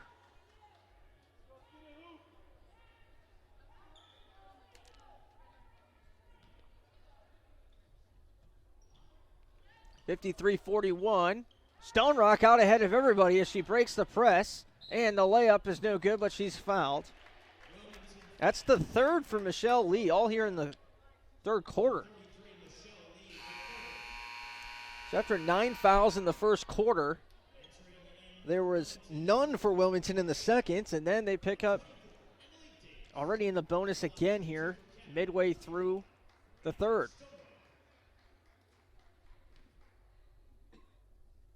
And with Capital having a double-digit lead, Bosch continues to sit out this quarter with the 3 fouls. They need her out there for the end of the game, and I think if Binkley comes back on, you might see Bosch come in to respond to that defensively. We'll see. Stone Rock, meanwhile, at the line, up to 13 points now. She splits a pair. 54-41 is where we stand. A missed shot again, collected by Ellie Watchman. Reese throws on the brakes, and she'll come back to the timeline now.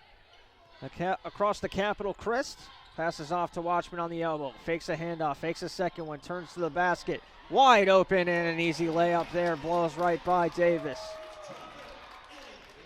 Watchman with 6. Make that 8, excuse me, as our stats have updated here from half. So actually a basket was credited to her that wasn't there previously. She's called for the foul here. A lot of body contact, so I'm okay with this one. 56-41. Wilmington back to the line. Hannah Binkley at the line. Sister Michaela back in. Bosch will sit out for Capital.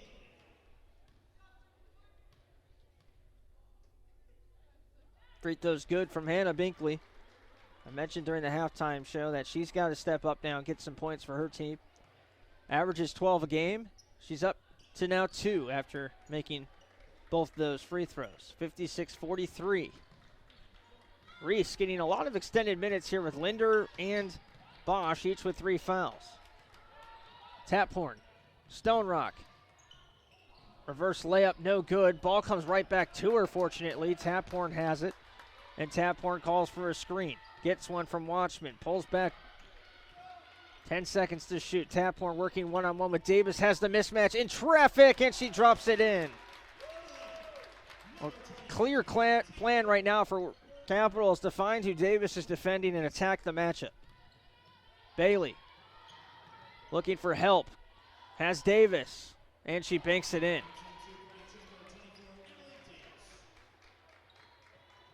Davis matched up with Watchman right now. We'll see if they attack it. Taphorn looking that way, gets the screen, and then gives off to Stone Rock. Roach around this screen. Inside, they attack the matchup again. It's another basket. That's 3 possessions in a row they've gone at Davis, and each time it's ended with a Capital basket. They still lead by 15, 60-45. Bailey so quick, gets right to the basket and gets it over number 2, Maddie Reese. Back to 13. Reese will try now, and Taphorn gets run over there on the screen. Now a double team, knocked out of bounds by Bailey. Cassidy Bosch will make her first appearance here of the second half. Brooke Almert in as well. Will join Reese, Roach, and Stone Rock. Nilbeck back in for Wilmington meanwhile. And they've also checked in Elise Carpenter, number 5. Bosch will no doubt draw the matchup of Binkley. Bosch with 3 fouls. Roach looks inside, and Binkley read her like a book. And then they call a double dribble. Binkley said, "I never had it." And that's why she was kind of bobbling the ball there, saying it wasn't a double dribble, she just never had it. But that was called almost immediately. So Capital gets a gift, and they lead by 13. Reese to Roach. Roach can't get around Binkley, who gets around that screen beautifully, tips the pass. They go down to Bosch now. Make that Reese. Reese. Stone Rock wide open. No good. And a tough rebound by Michaela Binkley. Binkley running it the other way. What a layup there. Tough angle, and she spins it home around Stone Rock. 60-49. Wilmington continuing their strong play from the second quarter. And they're outscoring Caps 18-14 now here in the third frame. A turnover for Cap. Capital's rotation's a little bit out of whack here in the third quarter. And the chemistry there.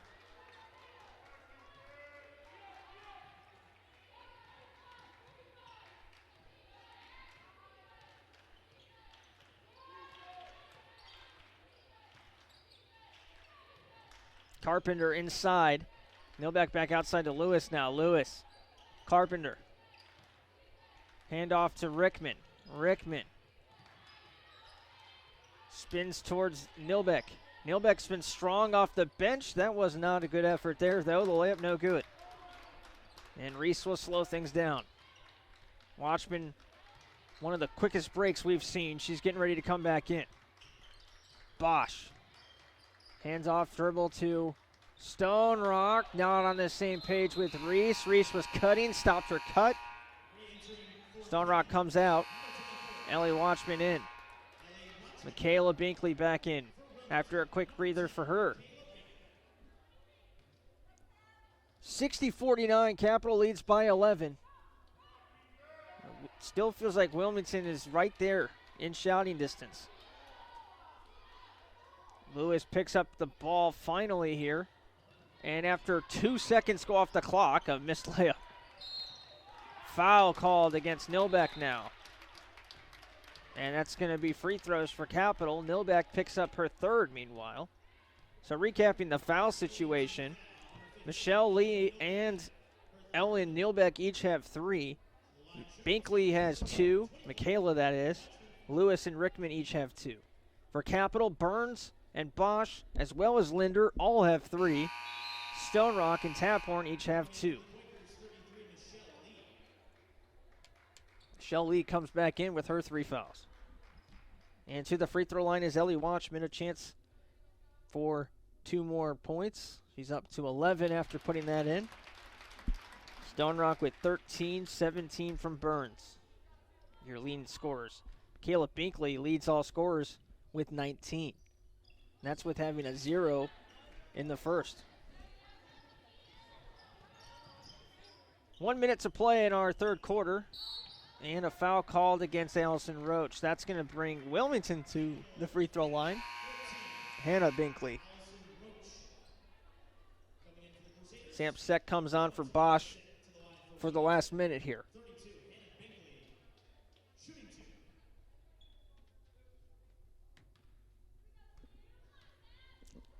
First free throw is good from Binkley.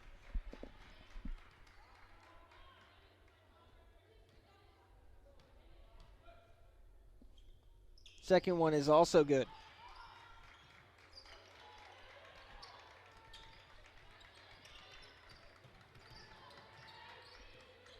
Capital has a 2-for-1 chance here. They lead by 10. Reese passes off to Roach. Roach gets the screen from Watchman, falling down, pass to Amert. Now Reese has it again. Floater, no good. And Lee collects it. Gets it to Binkley. Michaela with her sister on the other wing. Drives inside, spin move, no good.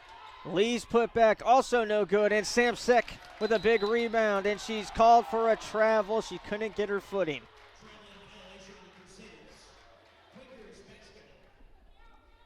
Tough break there for Cap, 61-51, and Wilmington can cut this to single digits as Davis checks back in. Brooke Davis, talented offensive player, so they want her out there for the last sequence. Here's Lee, looking for a quick shot. Binkley, no good. Michaela with the rebound. She is hacked on the way up. They could call that on Sek or Amert. It's going to be on Sek.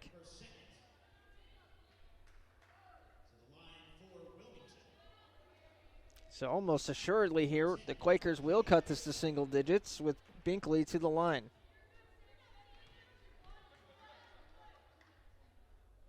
Oh, well, she misses the first.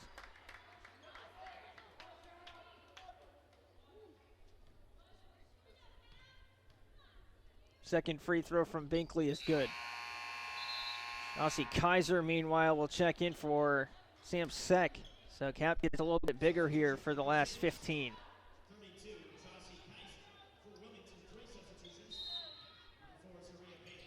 Roach inbounds. Out in front of Kaiser, they throw it away. Wilmington has a chance. Bailey with 8 to shoot. Drives in, layup is good. Wilmington steals a basket. 2 to shoot. Another steal. Bailey steps out of bounds. Time expires. Well, all of a sudden we look up at the scoreboard and Wilmington is down by just 7, 61-54. When we come back, we'll update you from around the OAC as well. But a interesting situation developing here tonight at the Capitol Center. We'll be right back.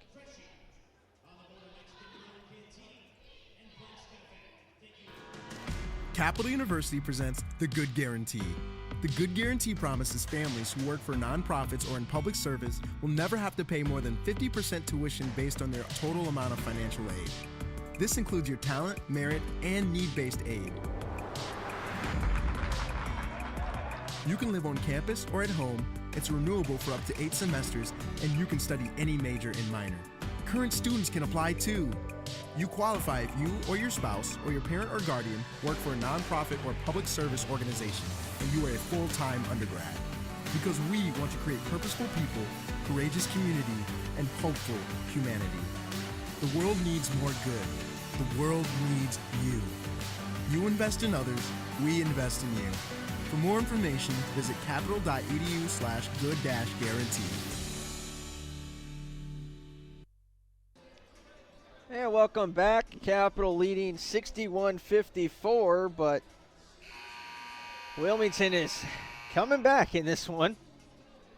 They outscore Capital 23-15, and I mentioned there's going to be a run from Wilmington, and Capital cannot have a scoring drought. They kind of did. But they have their starting 5 out there to start the quarter. Burns hadn't been out there a lot. Taphorn hadn't been out there much either.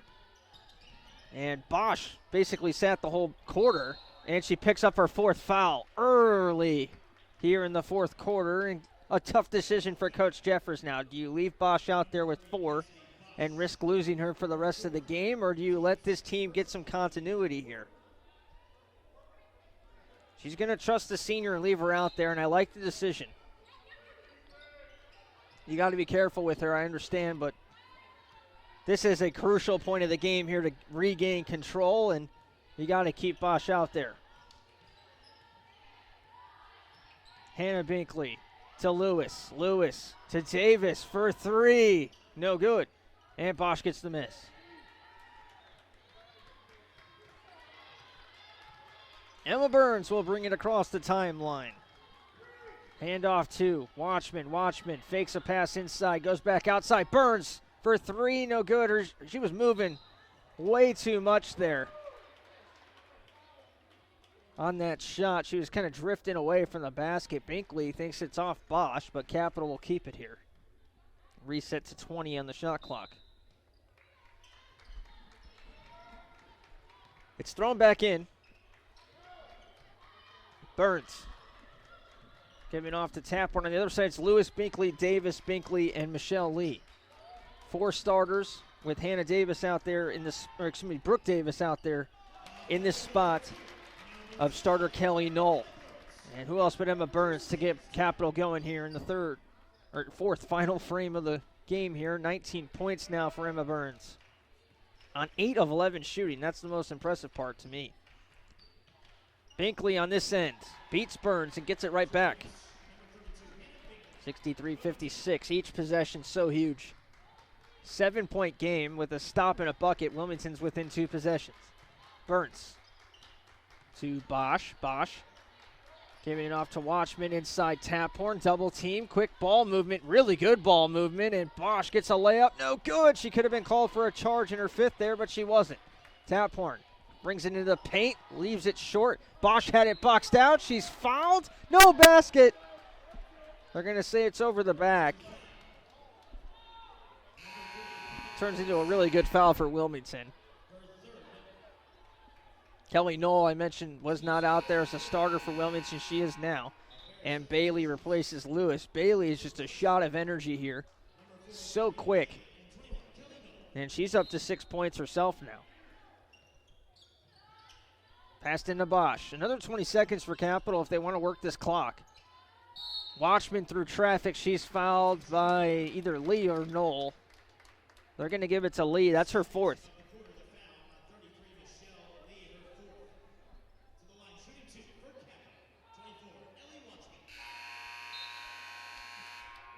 Milbeck will have to replace Lee as a result. And Ellie Watchman to the free throw line. First one's good. What a strong game from Capital post players. Both Watchman and Stone Rock at the 13-point plateau. If that one's good, and it is. 13 points on 9 of 16 from the field with a combined 13 rebounds as well. 8 of those from Reagan Stone Rock. Timeout call by Capital. We'll be right back.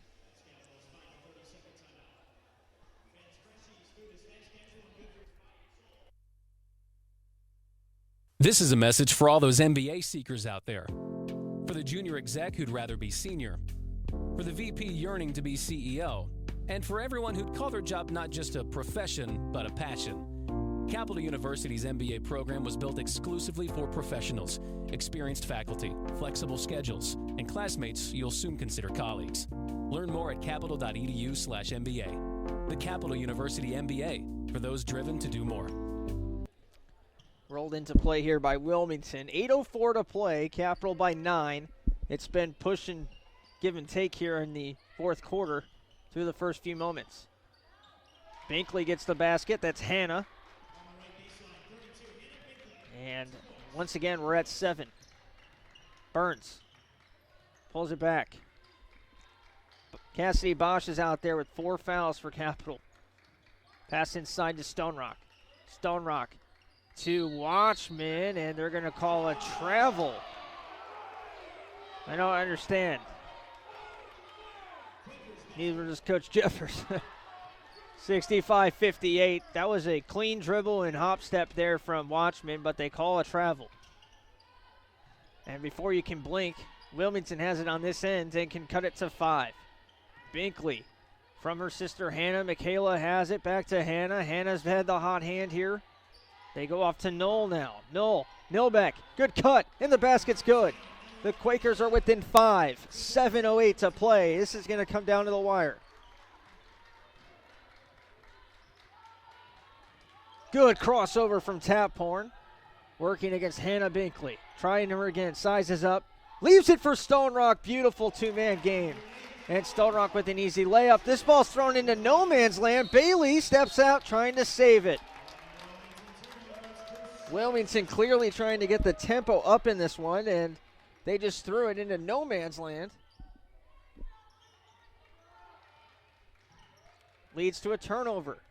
Taphorn with a screen to help Burns get it across the timeline. And a holding foul against number 4. That's Bailey. And Bailey comes right back out. Again, just kind of a quick burst of energy from Bailey. She gives you a few minutes at a time, and then they go back to Lewis. It's a 7-point game. Coach Jeffers still working on the official here. 6:38 to play. Burns has Taphorn coming around a screen. She drives in. It was poked away, then leaving it for Bosch at the free throw line to Burns. Burns gets Lewis off her feet. Step back, misses everything. Bosch saves it to Taphorn. 3 to shoot. Taphorn to Stone Rock. She's got to shoot. No good. Offensive rebound. Well, Capital steals an extra possession here. Great effort by Bosch and Taphorn to keep that sequence alive. 14 seconds now on the shot clock. Taphorn brings it up. Calls for a screen. 6 to work with. Working against Nilbeck. She has the mismatch. She's fouled, and the basket counts. Caroline Taphorn saw she had the mismatch. Sizes up Nilbeck and is fouled. That's Nilbeck's 4th as well. Both bigs for the Quakers with 4 fouls. Taphorn with a chance to make it a 3-point play. She does. It's back up to 10. Davis now, Brooke Davis that is, will play the 5 for the Quakers. Taphorn forces Lewis to pick up her dribble here. Now start that clock. Binkley has been quiet here. Works against Bosch. Bosch goes to the deck. Binkley gets it with no call. There's only so much Bosch can do. She can't pick up her 5th. Tries to draw a charge, unable to do so. Binkley now with 23 points in this game. 22, that is. Another offensive rebound for Capital. Here's Taphorn. A complete game once again from Caroline. 7 points, 7 rebounds, 3 assists, but she throws it away here. And now she is able to pick up a charge against Binkley. Taphorn slow to get up and is calling for a sub. And Coach Jeffers says no. Taphorn is clearly struggling and goes to Coach Jeffers and was raising her hand saying, get someone in there for me. And Coach Jeffers just straight up says no. So Taphorn will play through it. 70-62. Taphorn is fouled. And she'll go to the free throw line. And she's again looking at Coach Jeffers saying, I can't do this. So it'll be interesting to see what happens here. Taphorn remaining to collect herself here at the free throw line, trying to slow things down. Free throw is good. Well, there's no one tougher on this team than Caroline Taphorn. 9 points for Taphorn now. 8, actually, as she misses the second free throw. Get a little bit ahead of myself. Capital has regained a 9-point lead, but it's eerily quiet here at the Capital Center. And Lewis is open. 3-ball rains in. It's a 6-point game. Burns gives it to Taphorn. It has been her quarter. She has been the general in this quarter. She's fouled again, this time by Rickman. She is taking a beating here the last few minutes. The Binkley twins will check back in.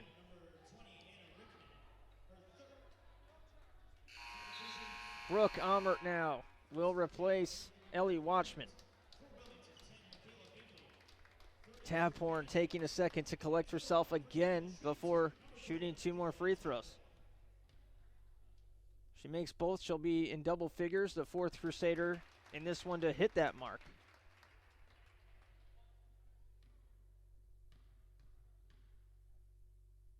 Taphorn's second free throw is good. And Roach will finally replace her. And Coach Jeffers and Taphorn will have a discussion. Taphorn heads to the end of the bench and will get a much-deserved water break and is pointing at her chest, like above her, right below her neck. 73-65, and more of an update on Taphorn here in just a second. Foul called, meanwhile, against Amert. Taphorn near the trash receptacle in the area and fighting some battles with her stomach right now. So she got out of the game in just the nick of time. 73-65. Meanwhile, Capital will have to push down without her, and it's a turnover here as Binkley can't hang on to the pass. 73-65. Capital up by 8. Stone Rock to Roach. We need to get some help here in the backcourt. Burns sees that, and as a result, Wilmington will sag off. 8-point ball game. A basket here would be big from Cap. Push it back to 10. Stone Rock works against Knoll. Tough shot, and Reagan gets it in. 17 for Reagan. Binkley on the other end. Guarded by Bosch, who's been guarding her for 6 minutes without fouling, and that's a big-time shot. A 3-ball from Davis. Cuts it back to 7. Burns calling it out to Roach now, and I think you got to get Stone Rock more involved here again. Bosch was looking that way. It goes off Davis, out of bounds.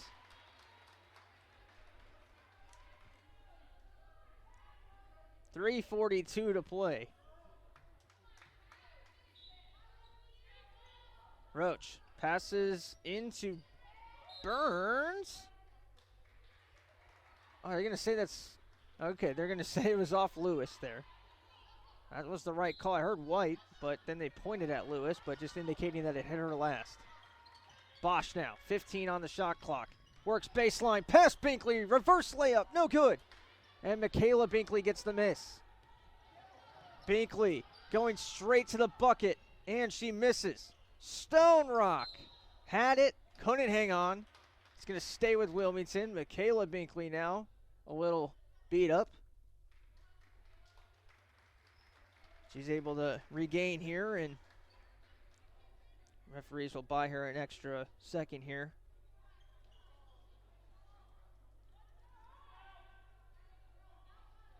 I'm going to wipe up the floor here as well. So a brief delay. Bailey checks in for Binkley here to give her a second here. And that's big with Binkley out. Look at this, Taphorn's back in. 75-68. Taphorn showing her heart in this one. Capital actually gets possession here after they say that last one was off of Binkley. So it could just be a defense for offense substitution here by taking Binkley out. Watchman will check in for Capital here for the final few minutes as well.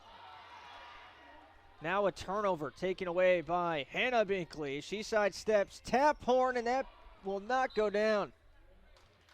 Well, there's some road rims for you, helping out Capital. It just spins out. And Ellie Watchman's back in now for Cap. Binkley checks back in for Wilmington as well.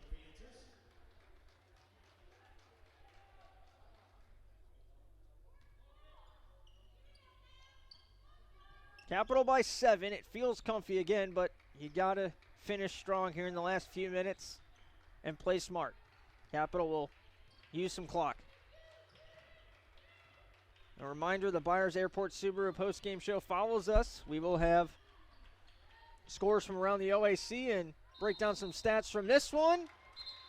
Traveling called against Bosch. That takes away another bucket from Cap. We'll also sit down with our player of the game and talk with them about this one as well. 75-68. Quakers, do they have one last push in them? Binkley, charge! Bosch draws the charge. Binkley picks up her 4th. And a timeout called. 75-68. A full timeout called by Capital. We'll be right back.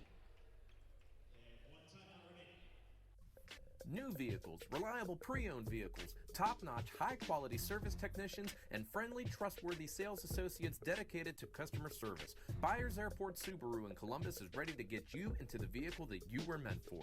Stop by to see our selection at 401 North Hamilton Road in Columbus and take a test drive, or call Byers Airport Subaru at 877-265-9695 today.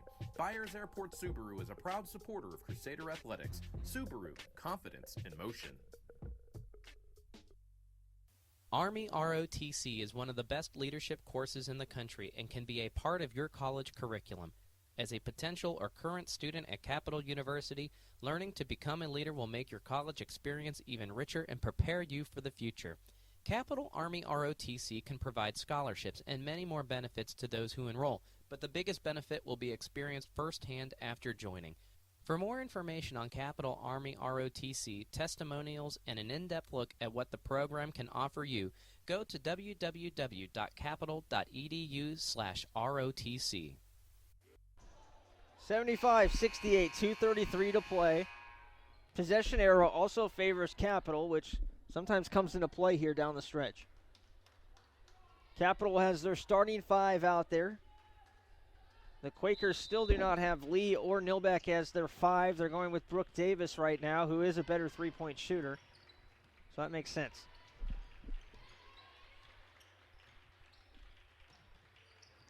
Taphorn slowing it down. The Quakers have not reached 70 points just one time this season. Their low output of the season is 64, but they get a stop here when they really need one. And a Binkley the other way. Oh my goodness. They call a blocking foul against Emma Burns, and I just don't understand what else Emma could have done there than cleanly block the basketball. They call a blocking foul, so must have been some contact with the body. Hannah Binkley makes the free throw. That's a big call.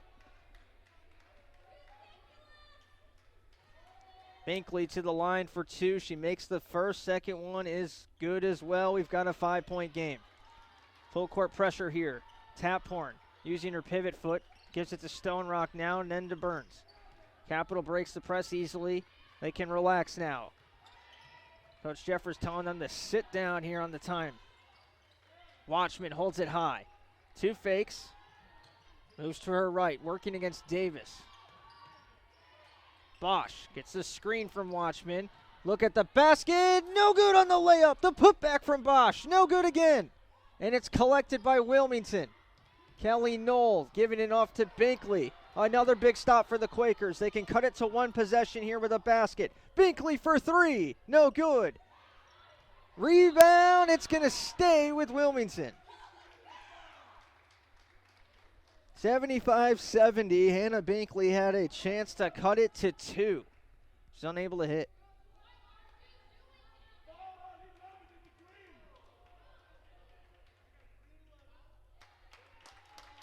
And now they're going to call a foul. And that's on the rebound, and that's a huge call to basically have a conference after the play and decide there's a foul. And you wonder how much of that's a makeup from the Burns situation. It's going to be 2 free throws for Stone Rock. She gets one to go. Once again, a pretty huge call there.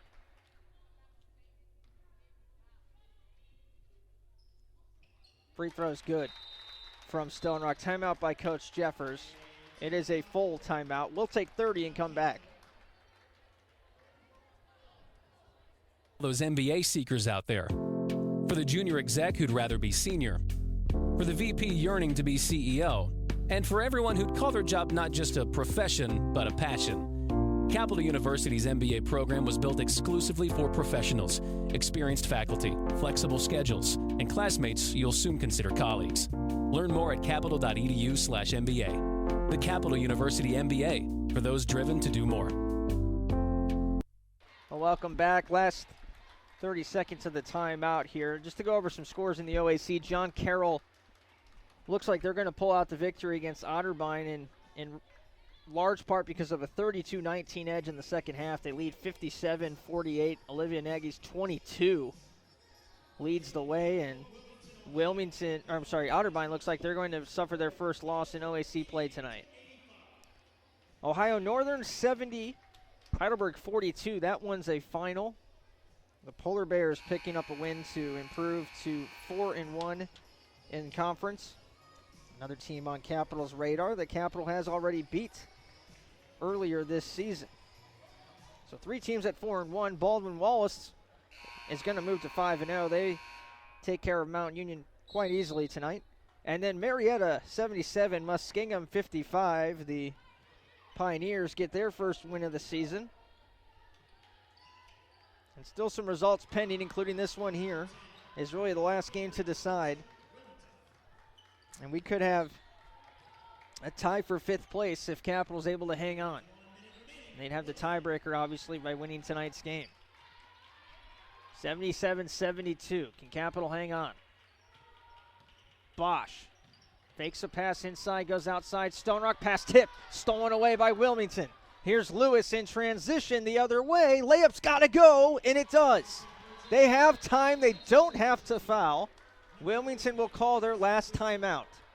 It is a one-possession game. 41.7 seconds left. And a full timeout called by Wilmington. We'll take 30 and reset. Lunch, the most unappreciated meal of the day. Which is why we at Freshie are screaming from the rooftops, let there be lunch. And no, not a sad sandwich at your desk. We're talking a flavorful Tex-Mex burrito after a brisk walk, or a nutritious kale Caesar with your work bestie. So let's do our minds, bodies, and taste buds a favor, and let there be lunch. Download the game-changing new Freshie app to have your food ready, or order at Freshie.com. 77-74. We have 41.7 seconds left in this one, and Capital will have possession. They also have the possession arrow for this sequence, so if there is a tie-up, they will keep possession, which is a huge point at this point of the game. Wilmington needs a stop. If they are successful in getting the stop, they will have 10 seconds to work with to get the ball up the floor and fire away a 3 to try to tie this ball game. Capital has 1 timeout if they fail to inbound. Also worth noting, Capital does have a foul to give. We'll see if Coach Jeffers uses it. Burns goes into Watchman. Watchman fakes 2 handoffs. Kick out. Burns had a look but didn't catch it cleanly. Hounded by Binkley. 15 on the shot clock. Handoff to Taphorn, almost stolen away by Lewis. 10 seconds now, and a foul called by Lewis. Oh, that's a big one. With 9 on the shot clock, Taphorn will go to the free throw line. And she just needs 1 of 2 here to push it to 2 possessions. Good on the first. And Taphorn sends her bigs away now. Taphorn makes the second. You don't want to back off too much here because you got to make them bring it in. They do. They didn't roll the basketball. Lewis for a quick 2. It's good. Wilmington. They don't have another timeout. No, I'm sorry. Capital was the team that had no timeouts left. So there was 1 timeout there for Wilmington. My mistake, and they use it here. Now, this is an interesting situation with Capital inbounding the basketball. Bailey will check in. Capital does not have a timeout, so they have to get the ball in. And then if they're able to get the ball in and are fouled, Capital has a foul to give. And I just saw Coach Jeffers make that motion saying, use that foul. That's what it looks like she's saying down there, trying to read some lips. But we'll see if that's actually the situation that arises here. And if Capital is up by more than 3 by making 1 or 2 free throws, they don't have to foul. They can just let the game play out. But if it is a 3-point game, you have a foul to give. It makes all the sense in the world to use it. And it also makes sense to maybe make Wilmington go to the line themselves. If it's under 5 seconds, you can foul, put them at the free throw line, and force the Quakers to make one and then miss on purpose and hope for a scramble at the end. So a lot of different ways this can play out. The number I said earlier, and it's worth mentioning again, Wilmington averages 84 points per game. There's been just 4 games this season they've scored 76 points or less, and they haven't scored 77, 78, or 79. So under 80 in effect. They're 1-3 in those games. If they don't hit 80 in this one, they'll move to 1-4. Just an interesting trend to keep an eye on. Tap horn to Burns. No foul. Now they call one. I'm pretty sure Bailey wanted the first foul there. The officials didn't give it to her. And also worth noting, going back to the first quarter, Wilmington had 8 points, and since then it's been 23, 23, 22. If they get just 15 in the first quarter, they're winning this game right now pretty comfortably.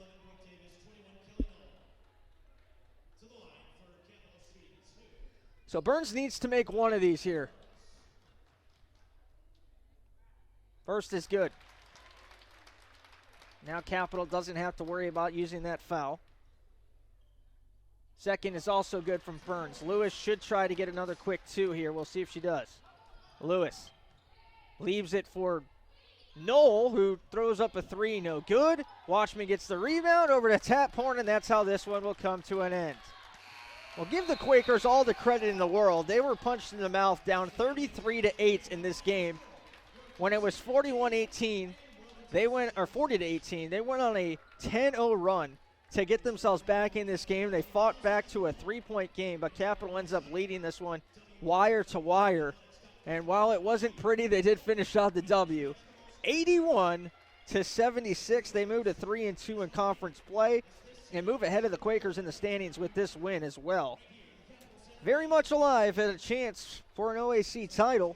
We'll break down the OAC standings as part of our Byers Airport Subaru post-game show coming up in just a minute.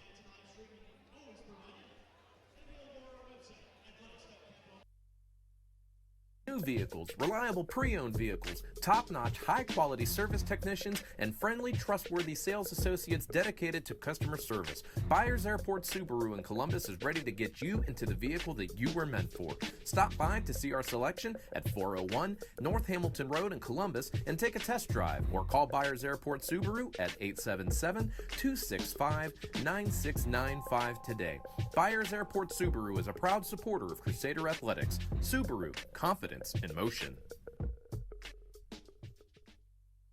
It's the perfect sports bar because it's not just a sports bar. I'm Gary Calico, founder and president of Rusty Bucket. A lot of families build their sports world around the bucket. It's not just a guy's night out. You can bring your wife, you can bring your kids. We get a lot of groups in after games. Great place after the game. Kids love to come here. The Rusty Bucket Restaurant and Tavern. Life by the bucket. The Rusty Bucket is a proud supporter of the Capital Crusaders. Visit us after the game at 2158 East Main Street and grab life by the bucket.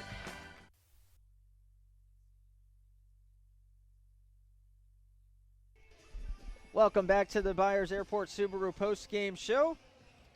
Lots to get to here. First, it's going to be our final stats and game recap. We will sit down with our player of the game as well. And we'll take a look at the OAC scoreboard update. So let's get that out of the way first here. I mentioned some of these scores earlier, but let's get all the finals out there. First up, John Carroll. A strong second-half performance, and they close out over Otterbein to give the Cardinals their first loss of the season. In OAC play, that is, with a 60-52 victory. Also, final, Ohio Northern 70, Heidelberg 42. Ohio Northern moves to 4-1. Heidelberg moves to 1-4. Marietta at Muskingum. Marietta 83, Muskingum 70. There's still 90 seconds left in that one, but pretty safe to say that it's going to be a victory for Marietta. So they'll move to 1-4.